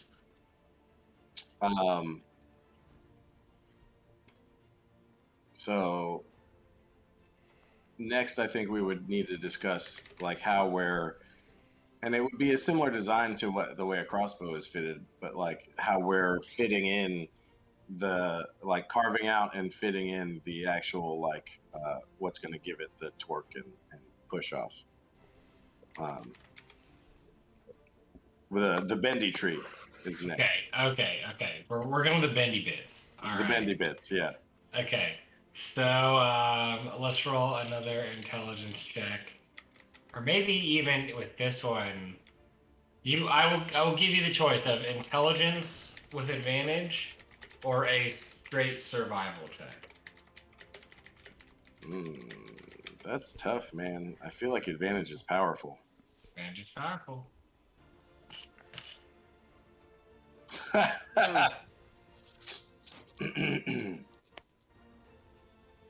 You feel real good about it. You're like, this is fucking solid. This has been so fucking good. Is Rue there to help you? Holy shit. Does the master Fletcher have anything to say about what we're doing? Let's do an intelligence check for the master Fletcher.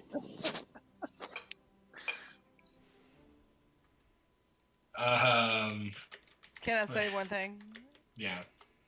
Bessie. For those of y'all who don't live in this house, that's a bless your heart kind of thing. That's a meals, bless your heart, but better.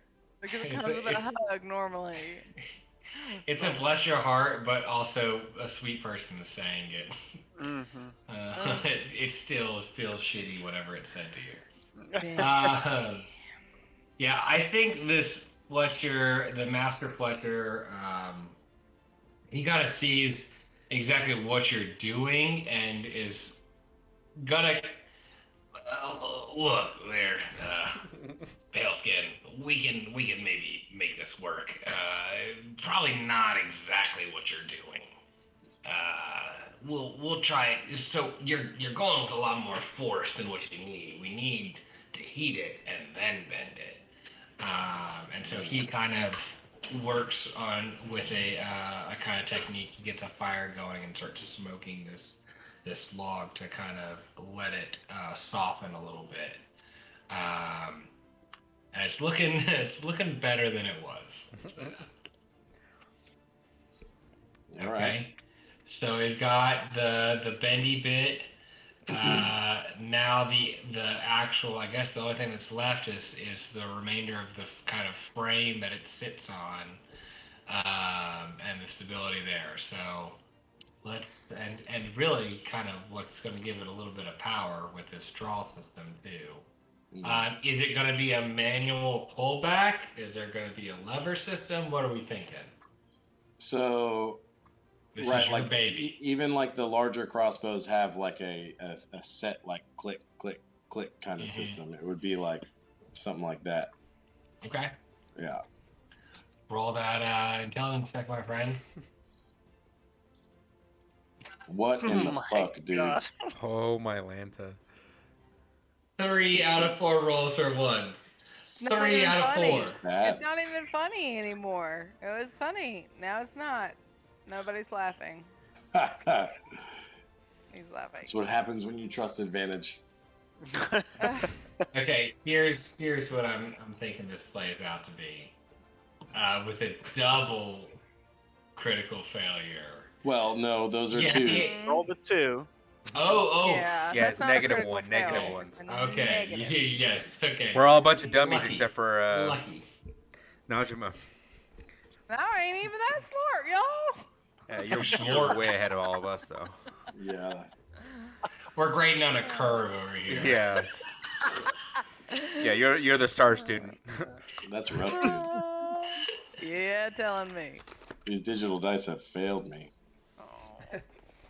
You're hit or let's- miss. Your 1s or 20s, always.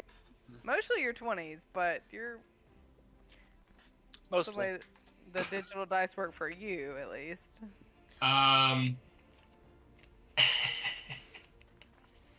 And the apprentice carpenter, he's like, dude, this looks pristine. I mean, This looks like a really good idea. I've seen a lot of great ideas in my time. Mostly it's like attaching sticks and leather to each other, and sometimes building like a battering ram. But this is a really good idea. Cool. Let's test it. Okay. So I'm gonna say that this. Hold on. We how many checks?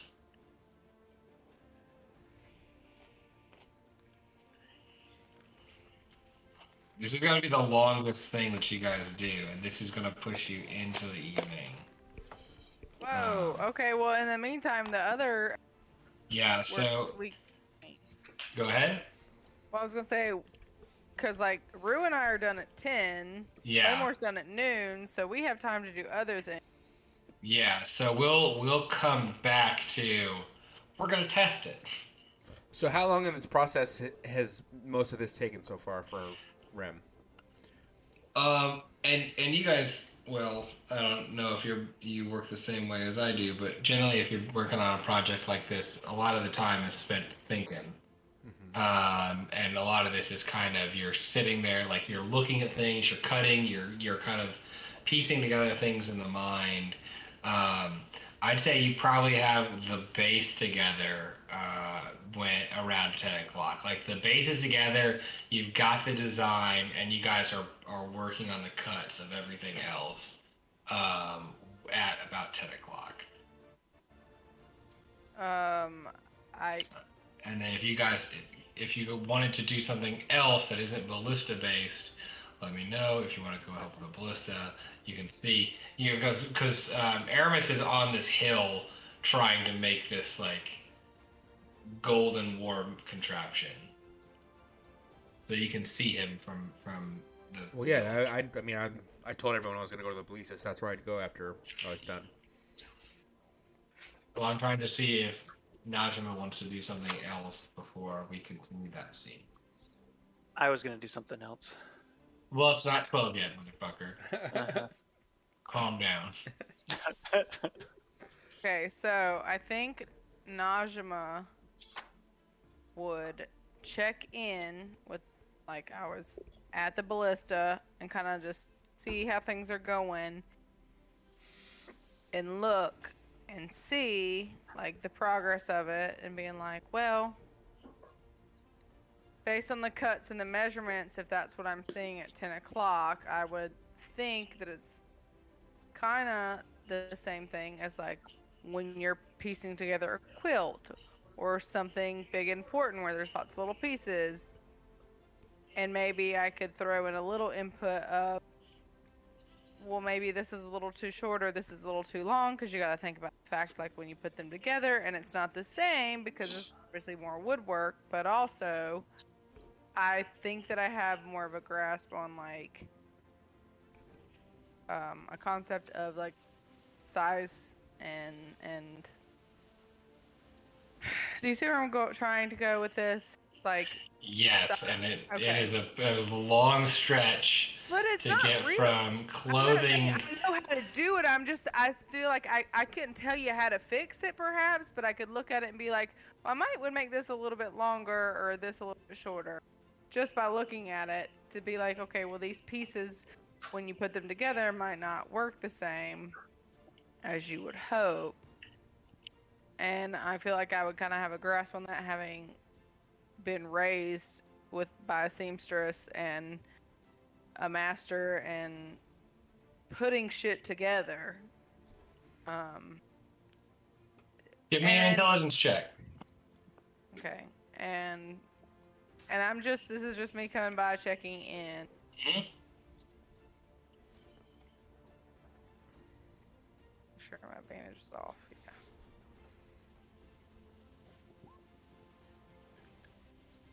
Doing better than me. Well, yeah, she's the heavy hitter in the group. Yeah, that +1, man. Yeah, that plus. Ooh. We're jellies of that +1, girl. I've never been so flattered to be called smart. Smart.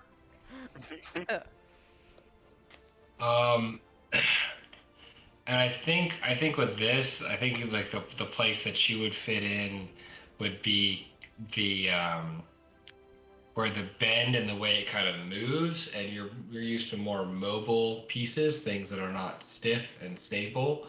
So you'd be able to help in that middle bit with the way that bow bends and that how that sinew attaches. And you can see that with 13, you see that they're headed in the right direction, but they needed a little bit more material on that string for as much pull as it has, as that the kind of the Fletcher was noticing the bend of that bow. He completely ignored the draw length of that device because it is so big, and so we'll get a little bit of plus there, and you can kind of give a little sage advice. Okay. So I kind of point that out and be like, guys, don't forget to give a little room for give, and maybe a little bit here. But I elaborate a little bit more that I'm not gonna table talk or not gonna role play, and then I'm gonna go take my two little minions and go tear down some more tents for some more fabric to build like catapults out of. Okay. Because I assume that there probably aren't really catapults built already. Or if there are, I'm gonna take them with me. They're not. Okay. Well, so we're gonna go and get stuff for that, and along the way, I'm gonna tell them like, hey, get your friends to come with me, or if I see any of my students along the way, I'm gathering them up from like the 10 to 12 ish marker, kind of thing. Okay, so from 10 to 12, you're trying to kind of gather materials essentially. Yeah, to come back up to this point to where we're gonna like make some catapults, because we talked about making the catapults up to face out to the killing field. Okay. So to do like the big boulders and stuff. Okay.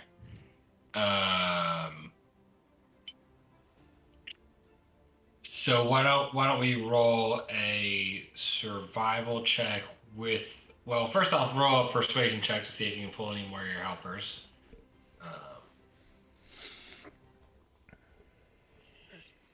Yeah, you get one more. So you were at I think you had just 2 earlier.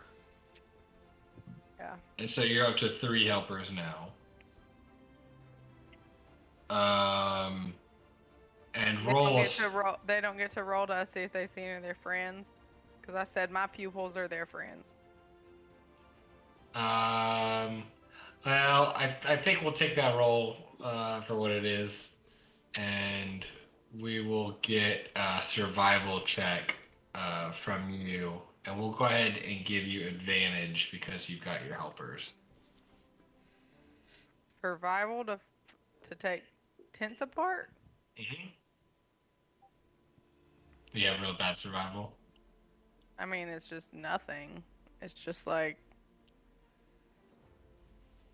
You have advantage because of your helper boys and girls. Boys and girls. Yeah. So you get a pretty good slew of supplies with that 15, and that will expedite the building of said catapult if we can find a design.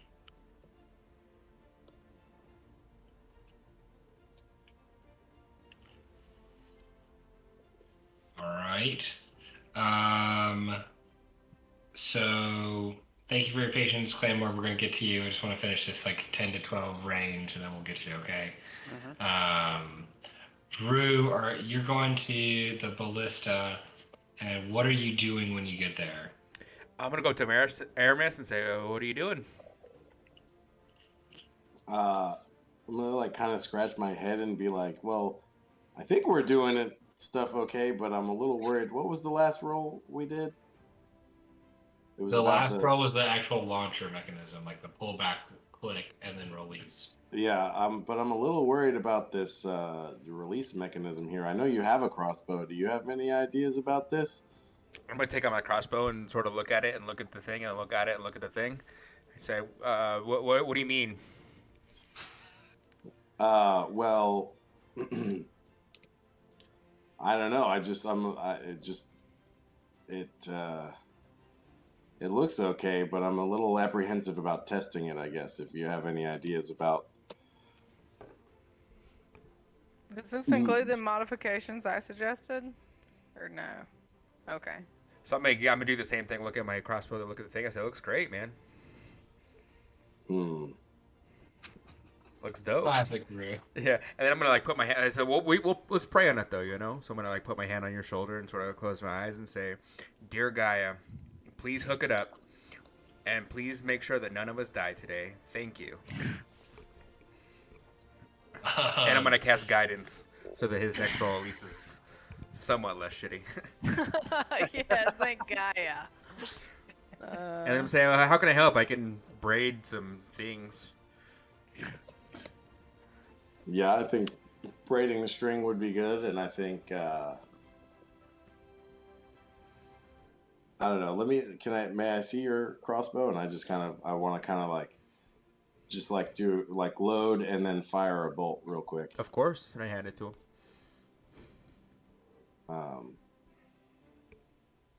And I like bring the guys over to like watch it, you know, like you helpers. ride the boys. Yeah. You got Toto and Poto with you there. And I guess while that's happening, I want like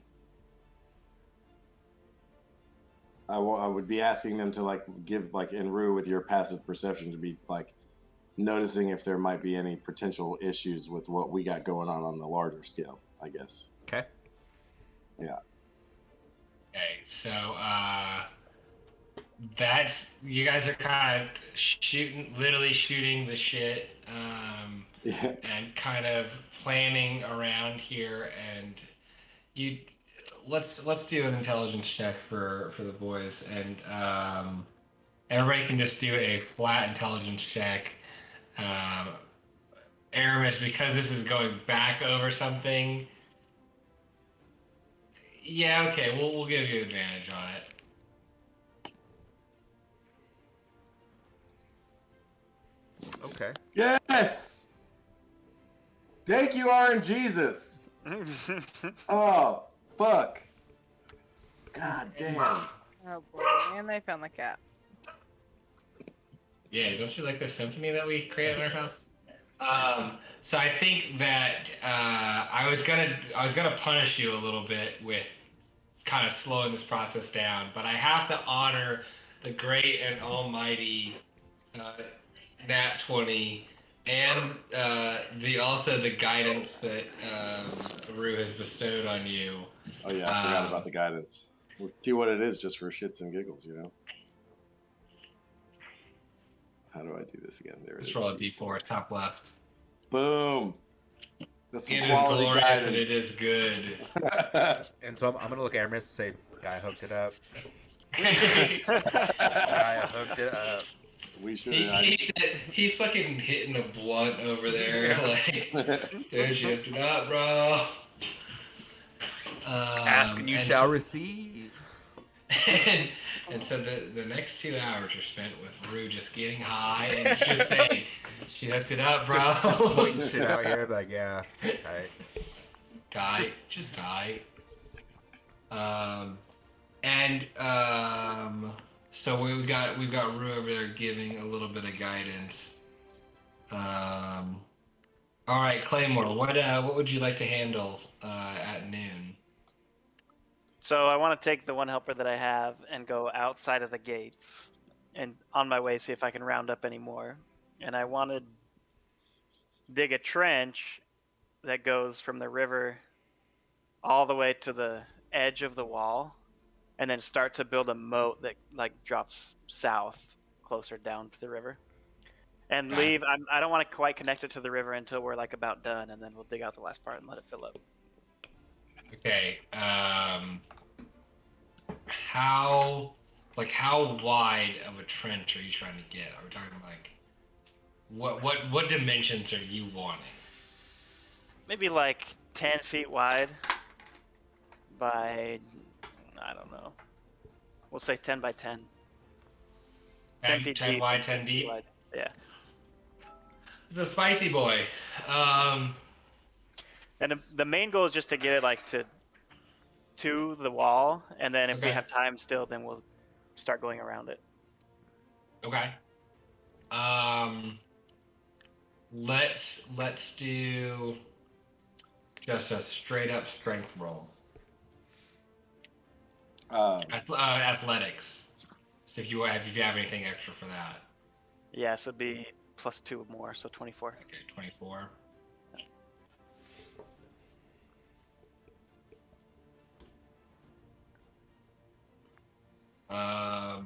Yeah. So you can.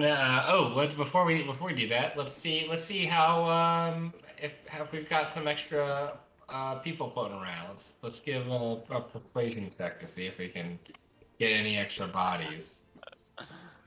We get advantage since he has some people with him trying to like corral I will. or strength in numbers. If you could tell me a good reason why I should give you advantage, story-wise, besides his just the helper- one guy. His So helper. the helper sees- says something like, "This guy's doing better tasks than digging ditches." Exactly. You thought digging ditches sucked. Come with us. He's got plans. Yeah. No, to be honest, I feel like Claymore would be awkward about it Yeah. and not. Do you want to Yeah. live?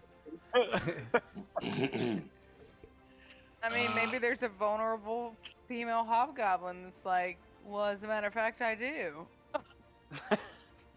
Want to live. Yeah, okay. I just rolled for your boy over here. He's fucking Pongo. Like the Dalmatian? Yeah. You've seen that twice. That's a good fucking hobgoblin name. Yeah. Is that? Yeah. Sorry, I didn't know I could appropriate Dalmatians to my fantasy world. I love Pongo and Purdy. I just had to make sure you were because at first I thought you said Ponyo. No, it's Like- Pongo. Pongo. And Pongo, he's like, yeah, this guy's got ideas, and like everyone's like, fucking no, we got shit we gotta do, and Pongo goes and goes like, wait a second, I got an idea, and he goes and finds like the stoner circle of people just like hiding out, like they're just like behind a building, like no, don't worry, we're good, and he actually gets 2 extra bodies for you. Hell Awesome. yeah. So you got a couple helpers. I rolled. They all work like fucking stoners though. So they're like you're crushing it, and they're like They're super creative. They're so creative. They create creative Yeah. solutions. they're Some people making cannot. fucking really sweet designs every single hit they're taking. But this is gonna be a big boy battle for you and these stoners. Creative folk. Prefer that term. Creative types. Okay, I have an idea of when that will end, and we'll talk about that later.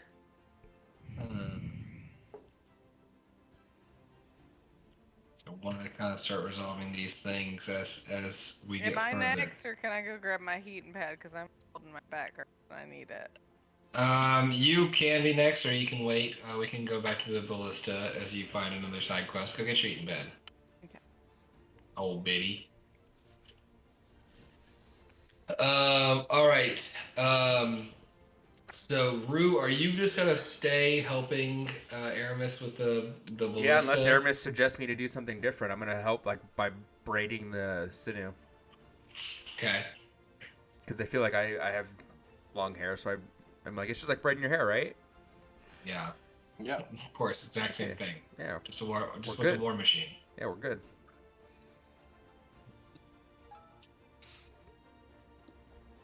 All right. So we've got that. Aramis, your ballista. So we're gonna push it pretty far into the day as we're building this. I think it's about 2 o'clock when we have most things kind of put together.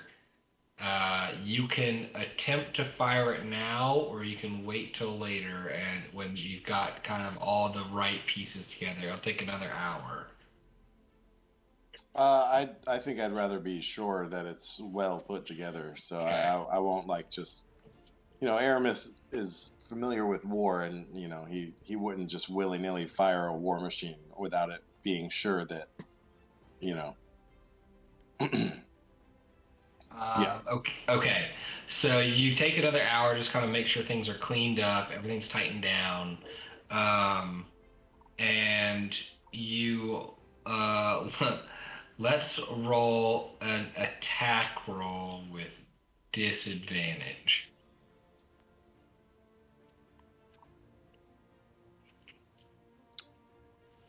Ooh, what would I be using? Oh, I'm sorry, like a dex, like your bow. You're gonna use your okay. bow with So it'd be disadvantage. okay, so like my longbow with the Mhm. okay, just You're with plus like disadvantage. 37 or whatever. Yeah. Yeah. So when you go to test this thing out, you're feeling pretty confident. You've got the shot kind of lined up. You're ready to launch from the inside. Where are you aiming is the question, actually. Are you just doing like short and sweet into the ground just to see if it explodes? Are you launching out into the field? Yeah, I think we would choose since a direction where they have had dug ditches earlier and they were done doing that, definitely like away from where everybody else, where The workers but are. like I think like part of testing it right would be to get the range of it also, so it would be try to like shoot it, you see, you know what I'm saying? Yeah. Yeah. And so when you shoot this, you kind of got an idea for where it should be, and it just comes up super short. So you've got the idea right, but let's get one more intelligence check to see if you can figure out what's going on and stop this from hitting its distance. Can I try as well since I'm there? Yeah, most definitely. Because Aramis already has advantage, so if you... Yeah, Rue, what you got? yeah.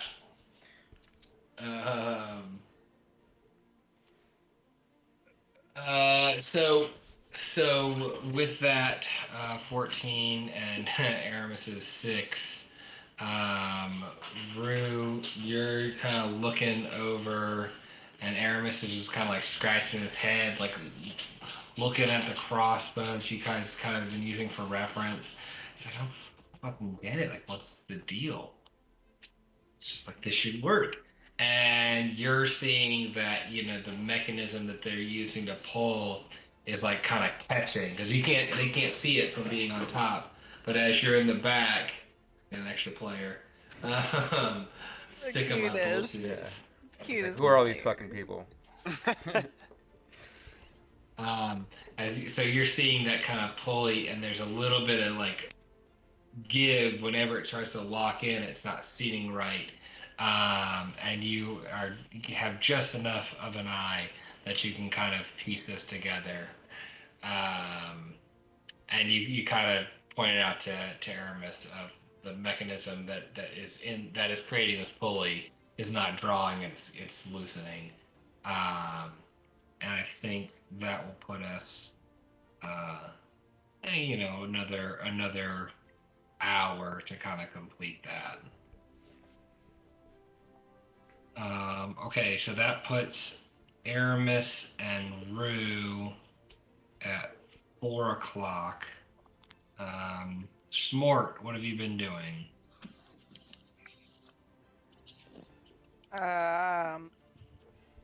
So I have from noon to 4. That is accounted for currently, but unaccounted for. Is that what you said? Yes.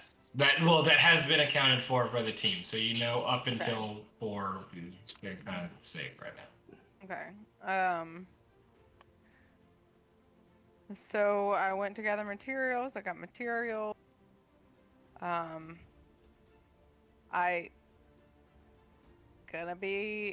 might be a little far-fetched, but it's not inaccurate.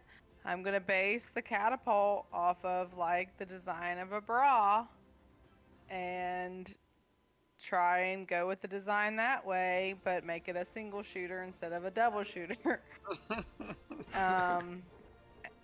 And ideally we'll do one, and then hopefully I'll have the design and be second, but I'm going to start with one based off that. And yeah, just having dealt with different types of materials with women's clothing, and then I've got my helpers. I've got 3 helpers, students and whatnot, and I found enough materials to do it. It's just a matter of designing it correctly, and you said it would be a matter of how long it took based off if we could find a design or not, but I think that I have a decent grasp on how to do it just on a smaller scale, obviously. So this is kind of like a sling that you're trying to make. The problem that I would see with that would be that there's no give, right? So if you're trying to do this bra like pullback thing, there's not a whole lot of extra give. So like in a bow, the wood gives, but the string stays pretty taut. And like a catapult, like that just launches things Right. up and over, right? So that's kind of a different design. Let's So what if I took what I looked at and saw on the ballista, what I have on the crossbow that I carry, and then my idea of a bra sling, and kind of muddled it together. The platforms, are they made of wood? What's that? The platforms that we're all setting this up on, is it made of wood? What's the material the flooring? Oh, that like the Defensive walls. yeah, the walls. Yeah, that because that's where we're standing putting on. the catapult and the ballista, right? Correct? Yeah. This really kind of made out of molded earth, right? So like So they've what if she taken just a like pot of drives 2 stakes, like wooden things into the ground, and then just like connects the sinew and uses it like a giant slingshot? Yeah, I mean that's pretty basic, pretty simple. Because I'd you'll get imagine the bend 2 in the wood that way. 2 stakes into the ground, and then I was thinking material, but like another sinew would work. Like you do sinew, you connect it to like a big leather thing, so you can hold like a boulder, then shoot like the small rocks that we got from the hut that way. Mm-hmm. yeah. Kind of like a stationary version of those water balloon shooting things. Yeah, kinda. Yeah, yeah. You could even have one string of sinew coming off the pouch to like ratchet, crank it back, so you're not pulling it back by hand. Yeah. I just because I really want this idea to work, I also think that you could also kind of take some of the leather and cut bits of it to give it more of a pull, so it's a little bit more pliable. So you kind of cut like a weave into it, and you would with your weaver's kit, you would know you could weave materials together, and like they could come a little bit further apart. So I think with the team knowledge, like you're up here, you got your supplies, and you guys are all just kind of talking it out while all these brains are starting to work. I think we can make that work. So let's do.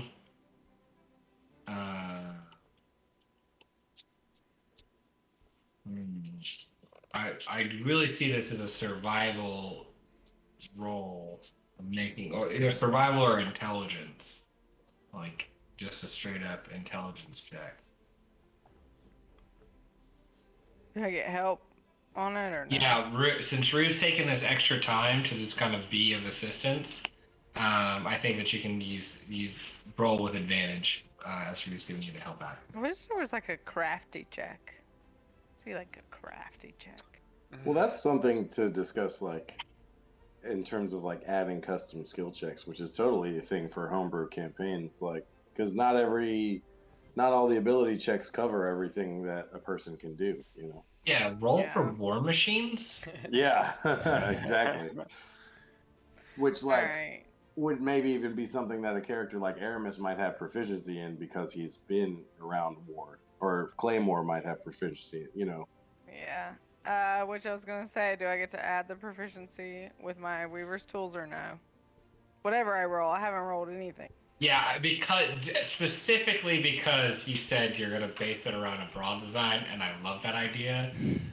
You roll with that fucking Weaver's kid. Okay, well then add 2, I guess, to the 14. Okay. Nice. Proficiency.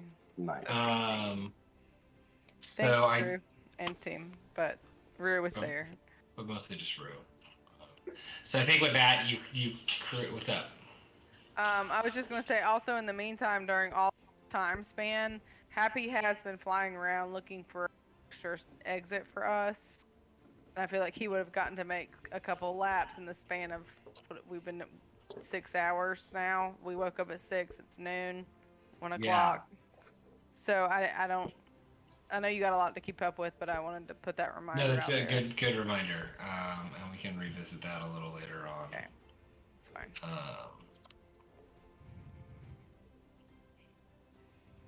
So then,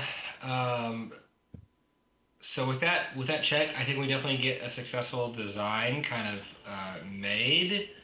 Why don't you roll, like, the design is here, the design is ready. Let's do and a Weaver's kit check with advantage because you got Rue helping you, so that just Dex plus proficiency. So a Dex roll with proficiency added on. 16, yeah. And with the helpers, this I have 3.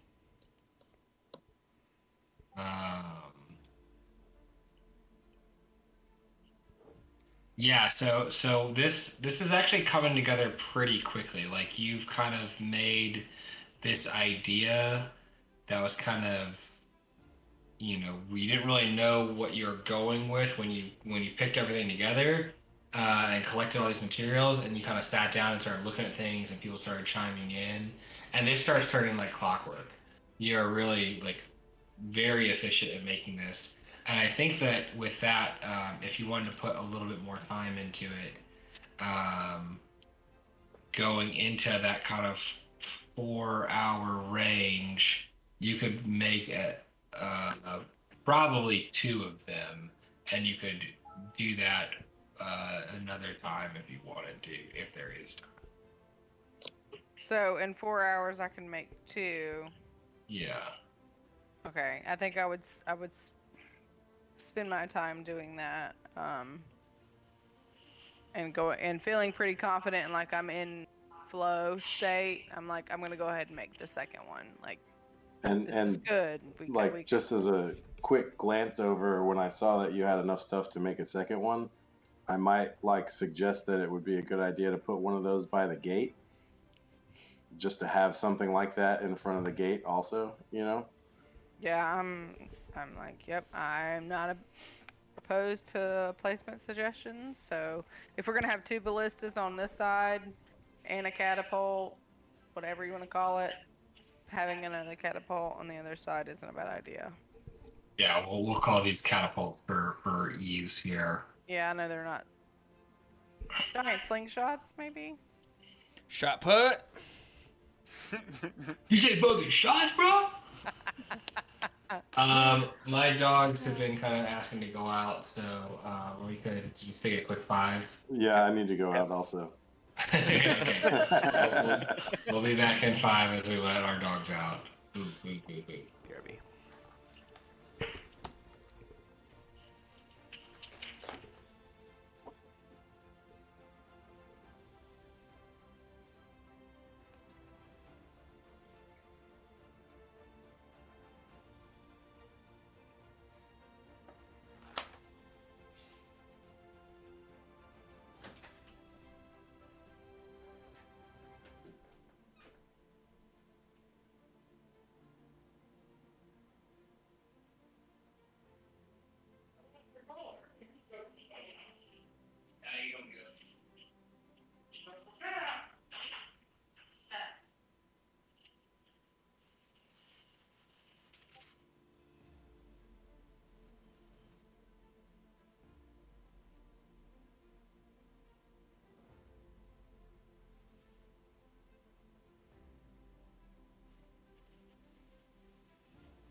What's the stat block for a ballista? We'll see. Cannons are like ridiculous, dude. In my other campaign, we're on like a warship, and cannons have like a +6 to hit. And then when you do hit, it's like 4d10s of damage. Gross. Yeah, dude. Like fuck.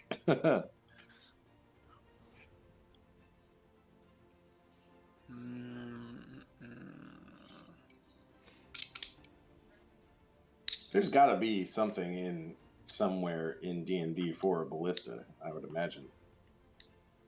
For sure. I mean, I don't know for sure, but you're talking would about high imagine so, advantage. too. Yeah. And if not, like, there's definitely a homebrew that you could pick up from. You know what I mean? yeah. Like someone has definitely made a ballista if there's not one. Mhm. I'm sure people have made their own ballistas regardless if there is one or not. But Yeah. Yeah, something came up right away on Google. yeah, for sure. For D&D. Yeah. Nice. For 5e. Oh, Plus nice. 6 to hit. Nice. 3d10 piercing damage. So it's similar to a cannon, less damage. This iteration said it takes an action to load, an action to aim, and another action to fire. Wow. Wow. So I guess though, like in a siege scenario, you could kind of like have multiple people taking those actions, right? Like, Yeah. Yeah. one goblin loads it, one goblin aims it, and the other goblin fires. Hobgoblin. Yeah.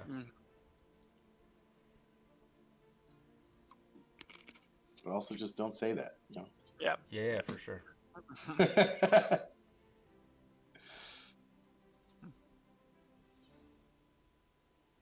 I think he's gonna be a wizard. I think that the next character I'm gonna make is gonna be a wizard.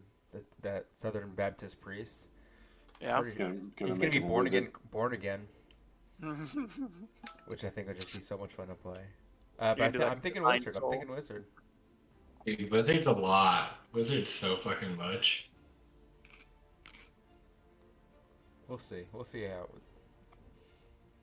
They're cool though. I mean, They're even as super like, even as like a non-wizard wizard, like it's dope to be able to run up in someone's face and then like bamf a fireball somewhere.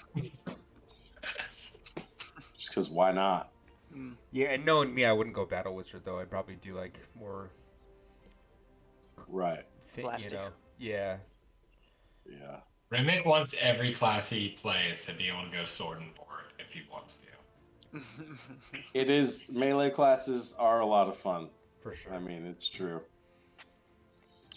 I feel like what's interesting about the wizard is just the interesting combinations of shit if you get creative with the spells. You know what I mean? Like you can That's the solve thing, problems in very different ways. Yeah. You can get super creative with wizard spellcasting. Yeah. So I think that'd be more fun to just be like, I fireball everything. Well, and that's the thing like that I think about is how often I do play a caster, and how like not having access to spells, like I don't like thinking about that. As a player, I'm like, nah, I'm so many solutions just thrown away. Yeah. Yeah, and like the other thing about wizards specifically, I think, is the having that intelligence. Like all these other casters, when the DM is like roll an Arcana check and you're fucking stupid as fuck and you can't, like that's what doesn't make sense to me. Is like there needs to be some kind of like, for casters that don't use intelligence, there needs to be some kind of Arcana check for them where it's like more of like a, So you know what I mean? Based on their spellcasting. Yeah, exactly. I mean, that's how I felt with Rue for sure. I was like, man, I don't want to make religion checks. Yeah. I know I'm supposed to talk to God, but I don't fucking want to make religion checks. Right. Exactly. And that doesn't make sense for the character to be stupid in religion when you're a cleric. Yeah. Religion is your thing. Like, you And know. there's no reason to go intelligence. You know what I mean? Yeah, exactly. Yeah, I see what you're saying. It's like a weird You can homebrew that. Like I know design. I've seen homebrews where they let people use strength for intimidation because you're supposed to be Yeah. a bulking Yeah. person and intimidating. Yeah. And your charisma sucks. So And it Yeah. would be as simple as, instead of intelligence for religion, you just put wisdom there. Yeah. You know, that would be as simple as doing that.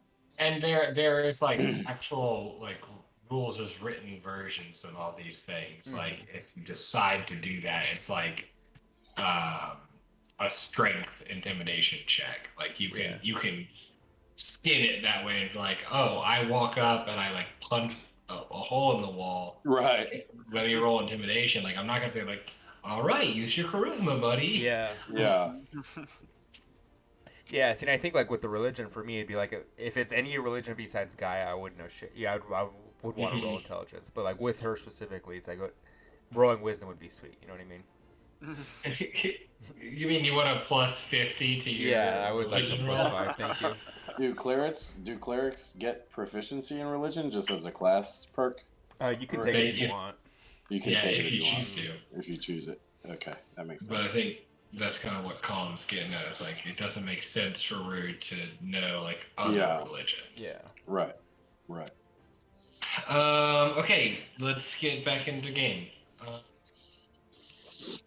So we've got the ballista that is now completed. We've got two that is now functional and proper at the two catapults, possibility of expanding to more. Rue still offering wise words and hitting a blunt in the background. I like that I'm just walking around getting high, telling people what to do. Be like, oh yeah, you're fucking up right over there, bud. Fucking do better. So we just have the one ballista. We don't have. Right now, all the Okay. effort has been put into one ballista. Okay. The next ballista will be faster, Because we know Right, what we're doing a okay. little bit more. huh? Because we know what we're doing a little bit more. Yeah. Okay. I'm just Um, inventory and stuff. and And then- we sent out. Well, I was Happy. gonna say we sent out but we sent out Mark sent out the regular crew to do spike traps and hunter traps. Yeah. Yeah. And we've got a couple barricades out there. And let's see. Claymore's digging a trench, a moat. Yeah. Claymore's digging his moat, which is still going. Like that's a big project. Yeah. But you're still plugging away out there. And I still have not resolved this happy issue, which I did forget to plan for. So talk amongst yourselves, kids. I'm gonna pause. Did you say help yourselves?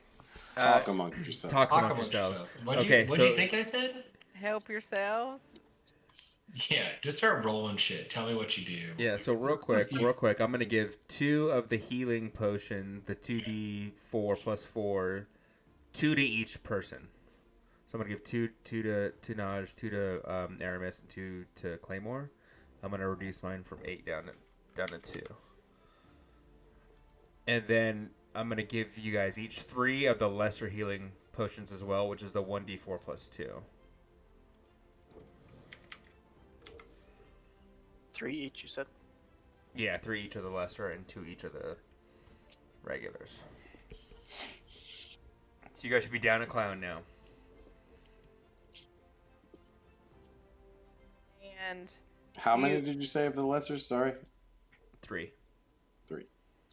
and mechanic wise, we use an action to drink it, or did he say we Yeah, could do no, a it's an bonus action? It's an action. But okay. Because I feel like there was discussion. It was an action to give it to somebody else, or a bonus action to take it for yourself, and I can't remember what the Action for consensus somebody was. else. Bonus action for yourself. Oh, Okay. wow. Okay. Okay. Bonus action on yourself. Action for somebody else. You're welcome, you fucks. Yeah. Thank you. Yeah, that's going to break combat. Bonus action for drinking it yourself is pretty huge. Action economy wise, that kind of works for me, but my bonus action is better served doing other things most times. It just feels like insane. I don't know. I just feel like it's crazy to think of an action to drink a potion. It just seems. Yeah, it makes combat hard to balance. Yeah.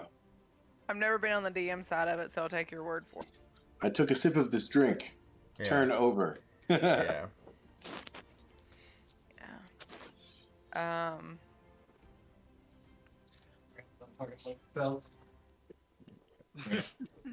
We disperse healing potions.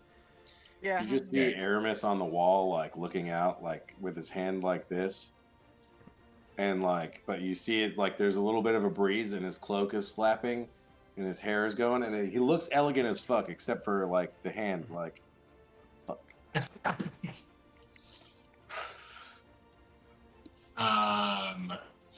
All right. So I think I've got an idea for how this is going to work with Happy. Although we haven't addressed, well, I'll say that you got enough trees because we didn't introduce any specific mechanics for that. We'll say that you guys have enough ammo for the ballista. I'll say that you have.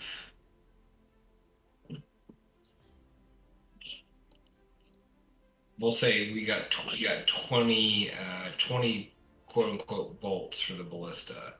Anything else that you want to take has been used to build said ballista because that was like the big project. Mm-hmm. And actually, you know what? I'll leave it to the dice.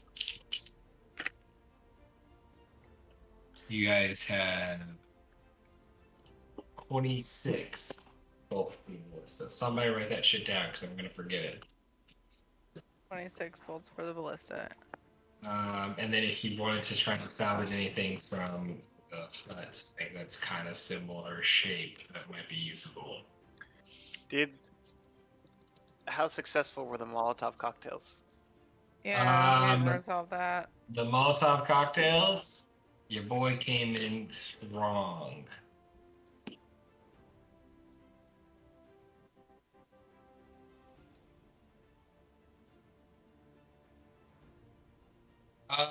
With the limited amount of supplies that you have here, Bernard did his best, but he only made 13 Molotovs. He finished around 11 and then got to work on his second task. I think someone had mentioned some hot oil, and was this little punk ass kid has been bossing people around to like empty out their lanterns, and is like going around collecting oil. And so he's got this big ball of oil that's, oh no, you only have enough for 2 dumps of hot oil.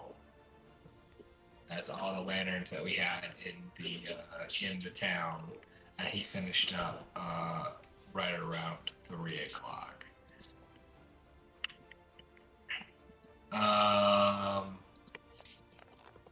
Let's see. Okay, so Claymore, you'll essentially be digging this ditch into night because I mean you're digging over 100 feet at 10 feet by 10. So I don't even want to do the square foot. It's a lot, 1,000, something like that. But you'll gotta keep working until shit goes, until things change, or until like it gets to be night and you're exhausted. And you guys will have to tell me if we get to night if you want to sleep or what you want to do. So let me know. But we still have a few more hours left in the day, and as you're all working, and things are kind of, you're getting into these kind of gap areas. I'm gonna roll one more thing, and Happy comes up. So this is probably around 2. He's been searching because this is a big area, and he comes up to you, Smort, and just kind of taps you on the shoulder and just nuzzles your neck and starts talking to you telepathically. There wasn't really a whole lot that I found floating around here. There's just kind of one way in, one way out. It seems like that's kind of what they're looking for. But Grand Lord Mark isn't as brave as he thought he was. He does have a secret passage that I've kind of explored a little bit. That goes outside here, and it comes out on one of the far sides, closer to the mountain. But it doesn't look like it's been used in a little bit. I didn't get a full exploration down there, but it seems like it's a way that we could go if we need to. But that's maybe not the most important thing to mention here. So what is the most important thing, Happy? Well, I was watching Mark. He did find out that he does have Fireball. There is his quarters are destroyed right now. They're real fucked up. But it's a good thing because sometimes when you destroy your property, you find secrets. Yay, secrets! It's on So you found a great sword that he can cast Fireball with? That's so fucking great. Did you just decide it? What's that? Did you roll for that, or did you just decide it? Oh, I just decided it. I love it. That's okay. It was too good not to go through when I was listening Fireball. to every. He said, a fireball. And also, I did. We were talking. When we were going through. I was listening to the playback, and I was just thinking, man, I was really shitty drunk on Sunday, and like one of the first stopping points that I like just clicked to was Rimick talking about this player that they had to put the dice in his hand and roll, and I was like. Oh shit! All right, back in game. So okay, so he can cast Fireball. Yay! That if we need to make a break for the secret passage, do we have to go through his quarters that he destroyed with Fireball, or? Yeah, it's a little messed up. Not super bad, but just destroyed. And he has a lot of shiny things in there, right? Under his bed, he has a stone, like our stone, like a stone. Oh, okay. That's very important to note. And also, if shit hits the fan, we'll be taking that stone with us. Okay, I didn't want to touch it because it's I'm sneaky and it's not my thing. I know, and happy you did a good job with that. But I'm just letting you know that if shit hits the fan, and I tell you to go get that stone, you can throw something, and because none of us can get to it, you can throw some cloth or something over it and carry it that way, and it shouldn't affect you, hypothetically. Okay. But I will let you know. That's plain Z. Okay. Z like zebra. Got it. Plain Z. Got it. Z like zebra. Okay. And then I will message to everyone real quickly without the role play of relaying this information to everyone and keeping it on the down low. Also, that apparently Mock has a stone, and I plan to get that stone if shit hits the fan. The question is, do you start with talking about a stone, or that he can now cast Fireball? I start with the fact that there's a passageway out of here from him, because that was the objective. And then I just gradually build it up with, also he can cast Fireball now, and also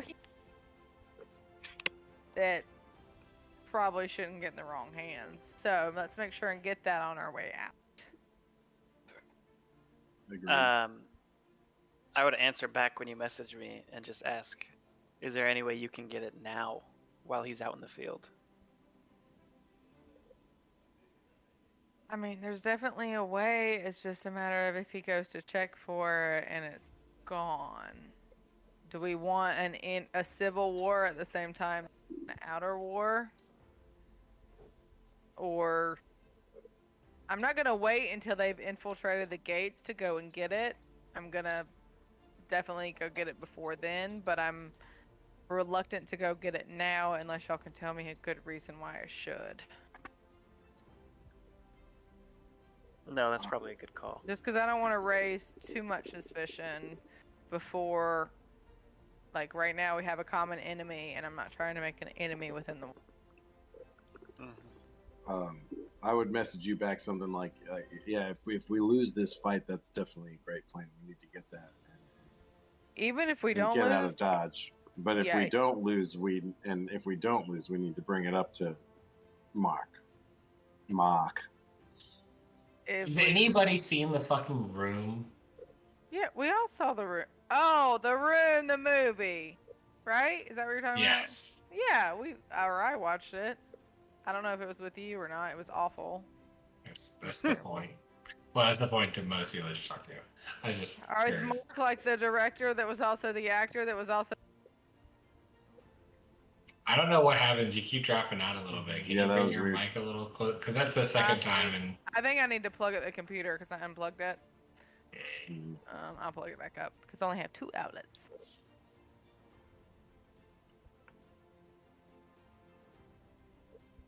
it's gotta have an outlet for her eating pad because she an old biddy. So we're gonna try and get that greatsword for Claymore, right? Fireball, fucking. Yeah, I want a fucking fireball Yeah. greatsword. If we see his ass drop during combat, I mean, somebody's got to run over there. Somebody's got to go loot that corpse if we see him drop. Who's dying? Whose corpse are we raiding? Saying if we see Mark drop to the ground, we need to go get that sword. I'll be the first one to jump his bones. Is anybody not aligned good? I don't align with me. I'm not. I mean, I'm Because neutral. we can good, I always guess. kill him. Oh, Yeah, you're probably not gonna convince Rue to kill him. Yeah, I don't think I can really. I mean, I'm chaotic good. I don't think Yeah, killing I'm neutral, the- I'm neutral good. I don't didn't pick. What is Claymore? Except Chaotic for when he good. goes red. chaotic good Yeah. also. Yeah, If I I'm in feel rage, like though, who knows what could happen? I feel like I'm being changed to lean more towards good, but I think that I was like chaotic. What's a selfish one? I feel like you're chaotic neutral. Chaotic neutral is like follow your own whims and like Mhm. do whatever you Right. want. kind of thing. That was me, and I'm trying to learn how to be maybe chaotic good, but I'm still learning. So the other thought I had is if they have a stone, Yeah. if there's any way that Cronus knows anything about the stones.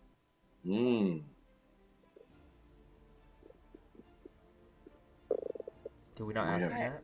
How do we We miss that didn't. one? Well, Yeah, we we decided did. could, We like, did stop forget about the Flash. stone. Yeah, we did so decide. focused on the blight and how to fight it. For a minute there, we were showing every NPC the stone. Yeah, I know. You seen this? You heard about this? I touched it. Got him. Hey, you guys want to see something fucking funny? You guys want to touch my stone? It's really hard.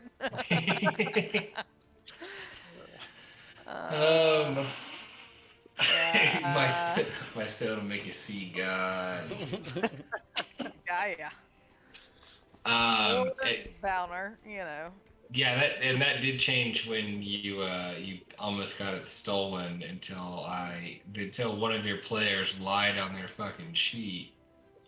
Yeah, sorry about that. What?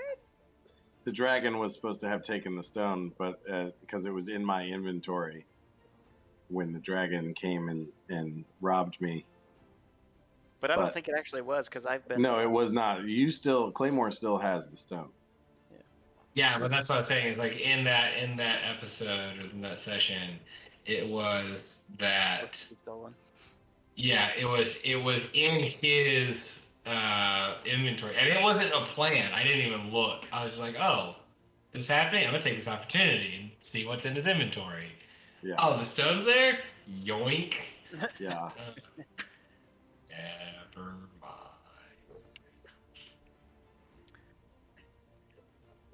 Yeah, that's something I would store in my butthole. I'm not gonna carry around that in my pockets. Like, not doing that. The Full stuff. suppository. I mean, quite that's like a the softball size. Like, I mean, I guess you got magic, so you know. Or I could store it in my vagina, but you know, whatever. I mean, softball, sure, okay, good. You know. But yeah, I mean, More power babies to you, coming out of girl. there. You can make some go in there that comes out that size. But anyway, I don't have the stone, so it's not happening. So, Not Thank yet, God anyway. for that. no one give Najma the stone. Yeah. Ah, As soon as we the need to hide it. safest place for it. Okay. You could change into like a Goliath and then put it up there and change back. Perfect. I'm gonna need an Arcana roll to see how wide your secret pocket is. You don't need to check for that, baby. Like I make no claim to be softball size in any means. Baby arm I will take. Softball is just ludicrous, okay?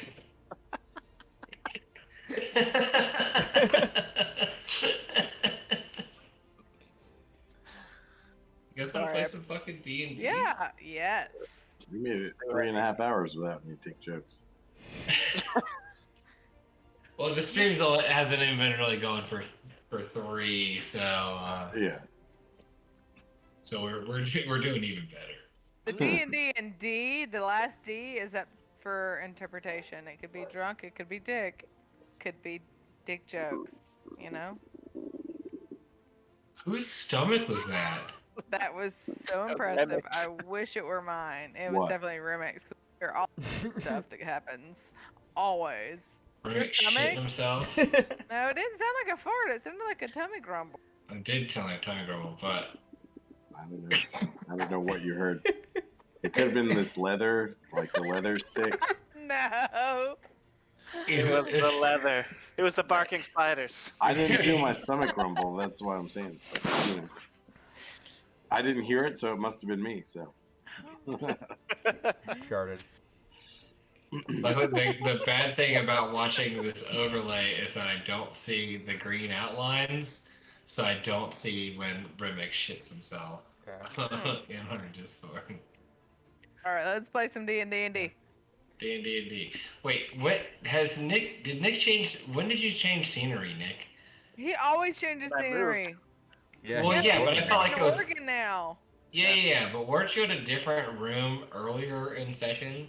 No, I was I like don't this think earlier. so. Yeah. Okay, yeah, Yeah. that's what it was. It's just the angle. Same room, different camera Yeah. angle. Next week it'll be different again. Sweet. Gotta set up the office. Mm-hmm. All right, or just the D&D lounge. All right, what are you guys doing?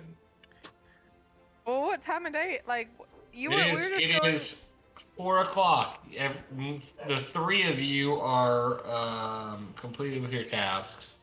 That's where you're at.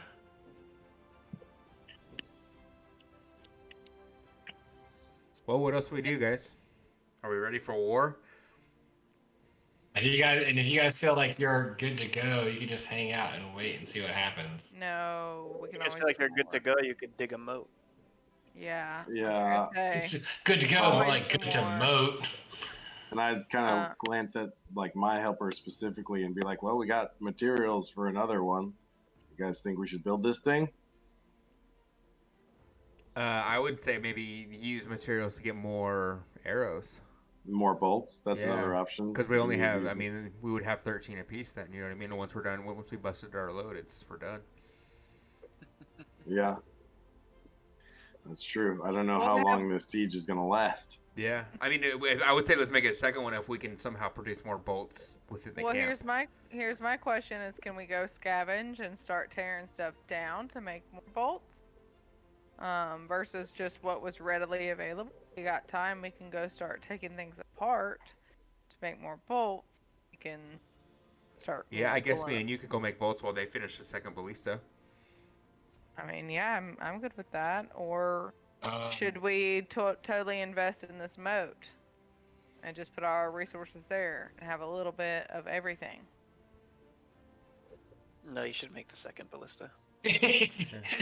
So the guy's digging in the ditch. He's like, no, like, Yeah. I fucking got it. Make the fucking ballista. It's like I've been digging for hours.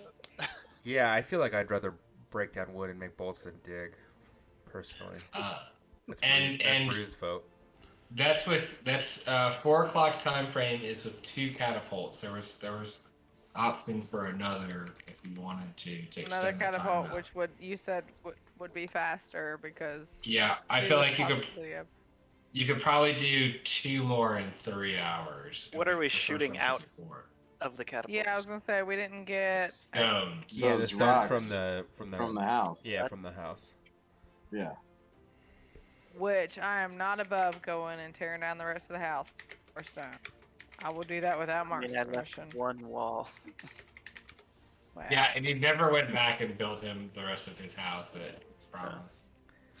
Can happen tomorrow. We'll do that after the war. Yeah. He didn't give a timeline of when.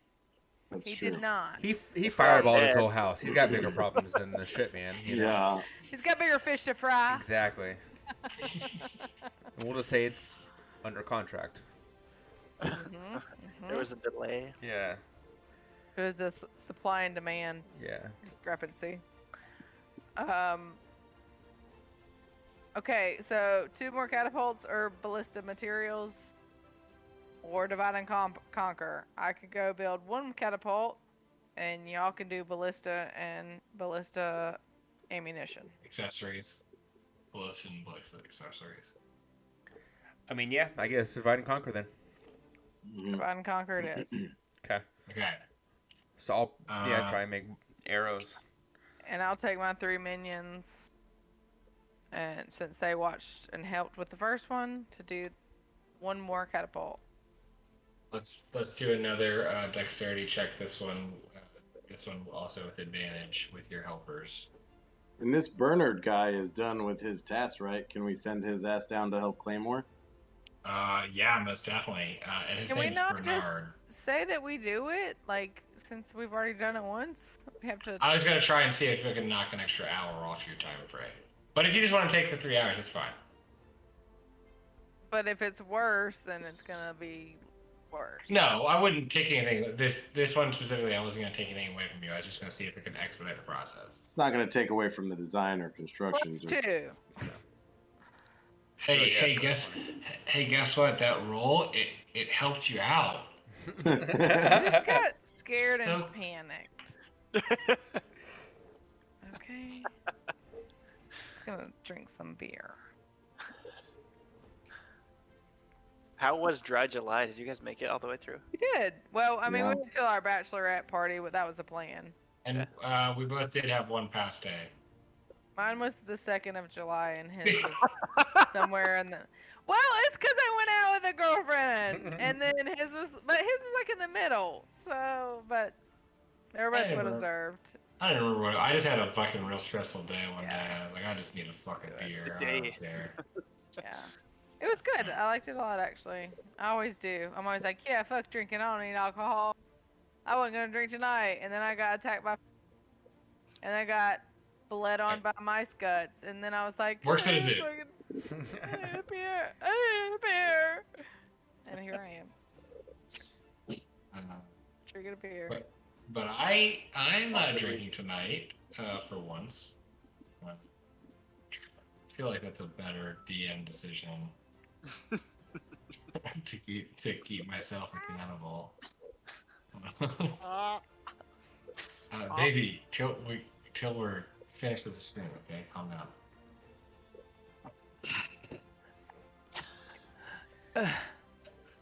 You can see Colin is so sick of the bullshit. He's like, I want to play the fucking game. Itching, We'll have so much itching, time. bro. Give me the fucking game. Okay, so we have made an extra catapult, extra 2 catapults. So you have to 4 catapults. Nice.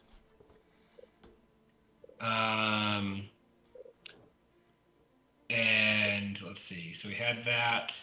The ballista. I've got a time in mind for the ballista. Aramis, if you want to do a survival check You get advantage because he's done it, or no? With Yeah. We'll do your little help. We'll see how good they are. Okay. It's much quicker work with this second one.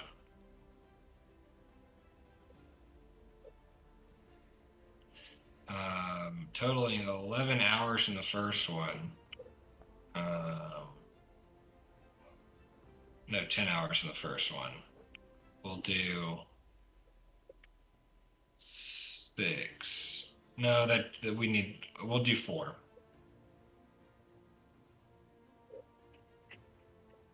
Okay.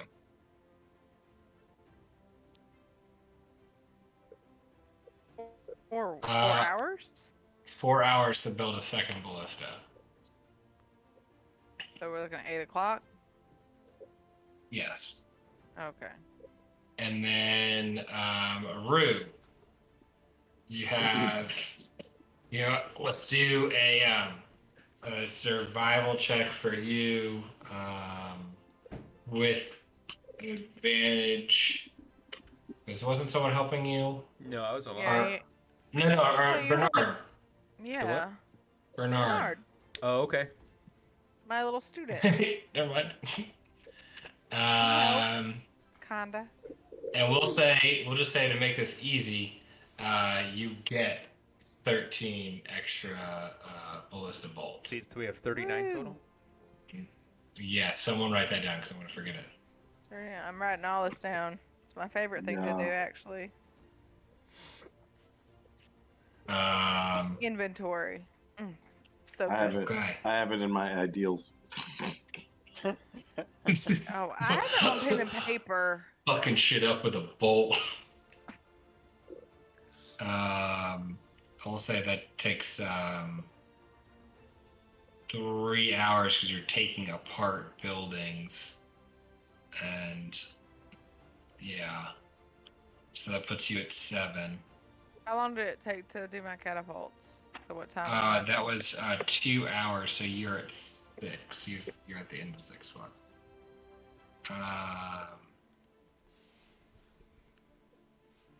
And then Claymore. Let's get a strength roll from you, my friend.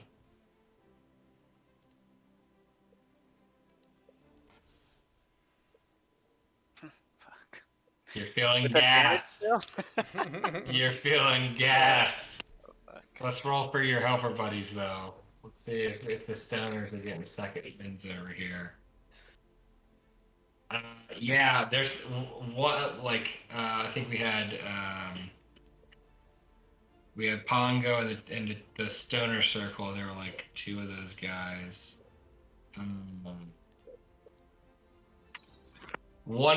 Pongo and one of the stoners are fucking gassed, done. They're seeing you're taking a break. They're like, okay, I don't have to fucking work anymore. And this stoner chick has just kind of been asleep most of the time. She's just fucking running circles around you guys. She apparently started tweaking somewhere in the middle of there and is just going full fucking bore. She's on that rattle roll. Yeah. She's like, oh, that was my off time. Now I'm on the fucking clock. All right, let's fucking go.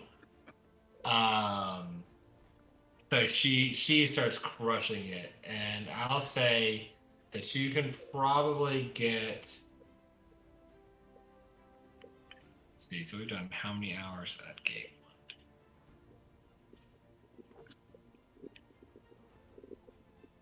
1? I bet between the 3 of you, you could get to the gate, like you can basically make it from the wall to the river, and then down to the gate and a little past it. But I don't think that you're going to make it all the way to the other river or the other side. And that'll put you at 8 o'clock. And this is where I ask if you guys want to try and sleep or stay up. You're seeing that the hobgoblins are still kind of working a little bit in the field, digging these trenches and arming the traps and whatnot. Uh, but it's starting to get later, and you guys have been working all fucking day. Yeah, I'm fucking gassed, and I'll head back up into town.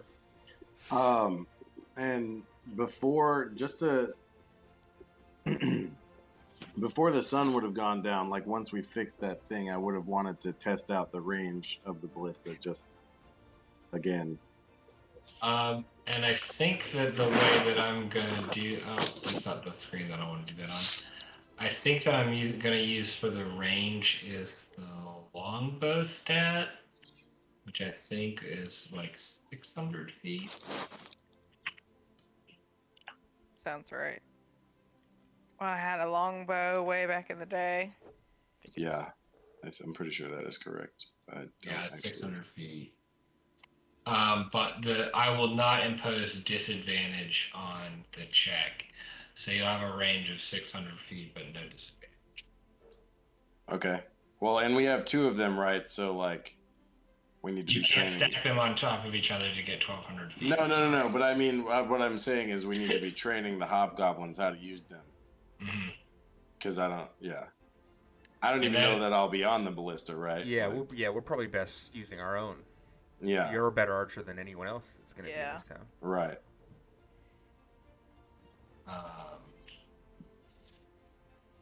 And the you see as you're looking out into the field, you've got a couple of like these palisades, these kind of like trenches almost with behind them,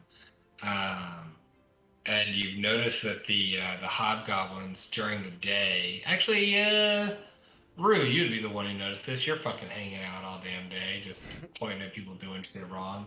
You notice that the hobgoblins have taken and put quivers up at these palisades more forward.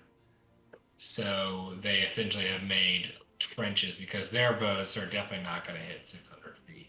Yeah. So they've made these kind of bunkers essentially. Oh, so they're planning on starting the fight out there in the field? Mm-hmm. Oh. That's what you could infer.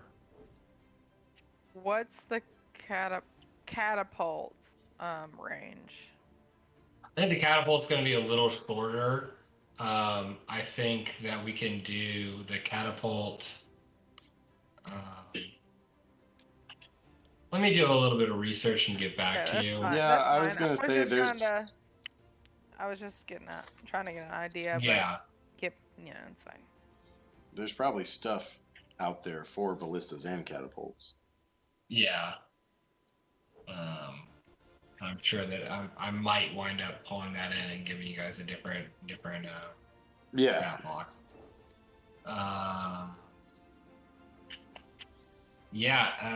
So you see that they've got these trenches, these bunkers set up, and you also notice that they're starting to pull out their wargs, and they're kind of practicing in the field, inside the grounds of training with the wargs and riding on their using them as mounts essentially. And these hobgoblins are not small, but these wargs are pretty beefy. They're similar in size to Momo, and so they're looking for a very mobile combat there. Is the idea that you're getting.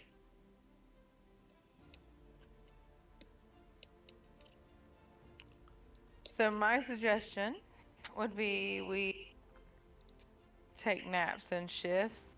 We can at least start with a short rest, but not all at once. So we have no idea when these guys are hitting. Unless you guys just want to forego it, and that's fine, but I don't feel like we've had a taste of exhaustion, and we don't know what tomorrow's going to hold. So perhaps everybody at least attempts to get like short rest, and then Well, if we can rest somewhere up high where Claymore can keep an eye out, he can rest while watching, so we can all rest at the same time. And then if something happens, Claymore will let us know. I mean, we could set up the tents up on the wall. and then- I mean, Happy can keep a lookout too. Like he can sleep later. I feel like we need to get a good night of sleep in, so we're not trying to deal with fighting a battle after I've been digging trenches all day. Yeah. Yeah.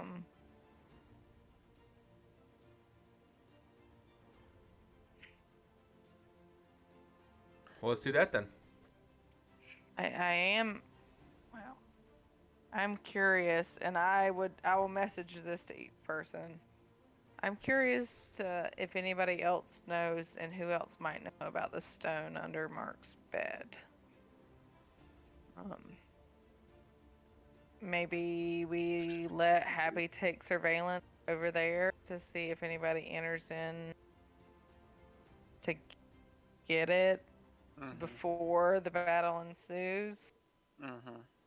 Just to make sure there are no moles in the camp or people with ulterior motives other than ourselves. Yeah, that's not a bad idea. Okay, so Happy, you go when you keep an eye on that stone. Keep quiet. Stay out of. Well, it's easy for you to stay out of sight, but you know what I mean. And really quickly, just as we were saying last session, like Happy still has to sleep, and he's been out scouting Since 6 a.m. Yes. Yeah, and I mean I know he does, but it takes like, what is it, 24 hours that you have to be up before. Like you can be up for 24 hours before you start getting, or unless you sleep in shit conditions or something. It's just not taking a long rest, but I don't know exactly when exhaustion hits. That's a really good question. I just thought it meant like you missed like. I feel like Fruit told us you could go one night without like a long rest, but if you go the second night, then you start to get the exhaustion levels, and that could have been a homebrew. Yeah. Oh. I feel like it's like you do like 8 or 10 hours, and then after a certain period. Well, shit, I've been up for 16 hours the day before. Yeah, I think like at the 16-hour mark. I mean, there's a written rule. I mean, there's it outlines it in the handbook. And actually, the rules that I'm seeing are just showing. It doesn't say specifically related to sleep, but let's see.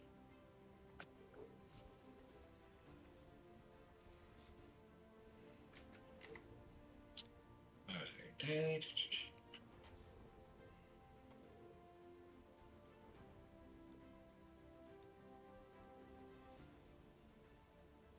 Sorry. You're good. Oh, hold on. I gotta go again. Wow. Okay. Sorry. That's okay.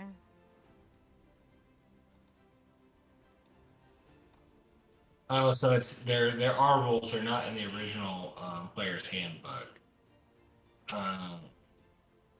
So it's a con save. So if you want Happy to stay up and not sleep, you can roll a con save for Happy. So you don't have a certain amount of time before he has to start doing that? Well, I mean, he's been up for like 14 hours. Yeah, so 6 to 8. Yep. Oh, I was looking, technically. So forced march, it has more to do with traveling, I guess. But the travel pace table assumes that characters travel for 8 hours in a day. They can push on beyond that limit at risk of exhaustion. And then for each additional hour of travel beyond 8 hours, the characters cover the distance shown in the hour column for their pace. Each character must make a con saving throw at the end of the hour. The DC is 10 plus 1 for each hour past 8 hours. What, are we staying awake? And he stopped traveling technically at like, I think it was noon or 2 when you finally said he had been looking around. I think it was 2. That was 3. No, it wasn't. 3? I don't think so. Pretty sure. I think so. It was later than noon, that's for sure. Yeah, it's definitely. I don't feel like it was 3, but. Okay, well, it's. But either, I mean, it's an hour. Yeah. But that's 7 hours. So basically, what we're saying is, okay, if you want Happy to stay up and stay guard, Roll a Constitution save. I mean, worst case scenario, he has 1 level of exhaustion, which Yeah. it only affects his ability checks, which is probably fine.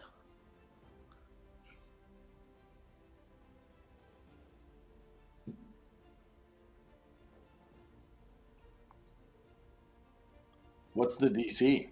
Does it say what the DC is? DC 10. Oh, okay. And then the DC goes up for 5 every 24 hours. Okay. And it still goes like by level exhaustion. It's not like, if you pass for 3 nights and then you fail, you automatically go to 4. You succeed, you fail, then you're level.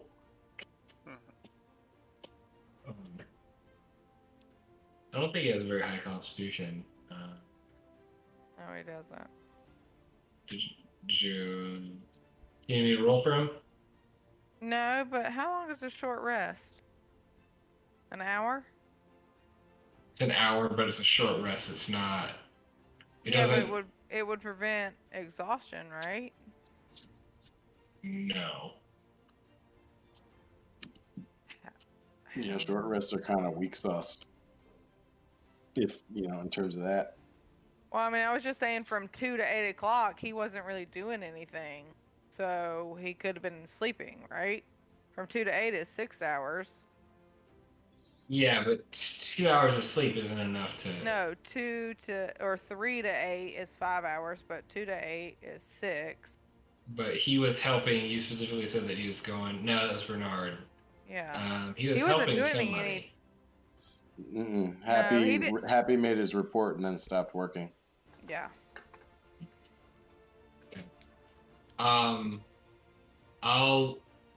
I'll let you say that he slept. So we'll say from 3 to 11. If you want to do that, then he can sleep and then wake up. Okay. You want to do that? Yeah. Okay. But we really just can't be like retconning, especially when things are time sensitive, like this specific scenario. But we'll because Happy can kind of come and go, just try and be more proactive about that. But we've got him asleep until 11. Okay, and so everybody's just kind of posting up. Are we posting up on the wall? And just like making camp up there so you have a good visual. Yeah, I think that'd be the best place. How close is like the wall in comparison to Grand Warlord Mark? Like Grand Warlord Mark his is like quarters. His dead quarters. center of the Okay. village, town of Garage. Now, his person though, is he in the field marshaling and like running exercises? What do you think? I would hope so. He ain't. No. He Obviously. Well, no, he does. He does have his fireball sword, so he Well, is. I He mean, is kind of. Go ahead, Vivi. We don't know that yet, right? You guys I mean, do we from know it. Happy, but Right. he hasn't announced it to anybody yet. I guess maybe Not that he's you guys just know of. strutting. Right. But yeah, I think actually, since it is getting later and he does have like success, he would actively be in the field. Like he's with the people on Borgs, kind of practicing and giving direction. And the hobgoblins are coming back from the field, and so they're just kind of sharpening their swords, and he's kind of rallying, getting people ready. But it does look like they're going to sleep in waves because they don't know when this is coming. And so the gist of what we're getting looking at the field is they have a line in the field that they're going to fall back from into the city. Yeah, it looks like it's kind of staggered. Like Okay. there's a couple trenches and there's a couple traps and stuff that you can kind of see as you're looking for this raised platform, but it would be a lot harder to see on the field at that level. Okay. So you guys gonna where are we sleeping? Yeah, I think on the cliff face wall Okay. is where the party should make camp. I think. Okay. Yeah. But before we do, I did want to go ask Cronus about the stone. You gonna do that to me 9 minutes before we need to end? No, we can do it next time. Just telling you that's what's going to happen before I'm sleeping. Just a heads up. Yeah, I would prefer to do that just because it's 9 minutes and I want to make sure you get your questions in. Yeah. So yeah, that's where we'll leave it then. So everybody else goes to sleep. To be clear. Okay. Right? Yeah. Yeah. Okay. Well, unless Claymore wanted to be like, "Hey, let's go Yeah. Yeah. talk yeah, to yeah. this guy."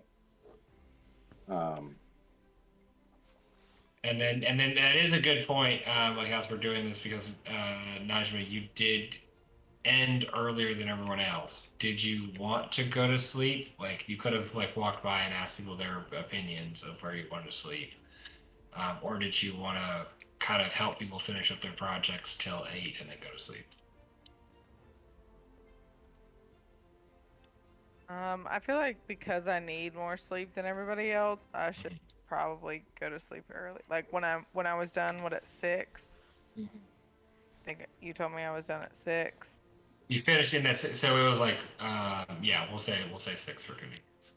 I feel like I should just go ahead and go to sleep Okay. So, because I need more.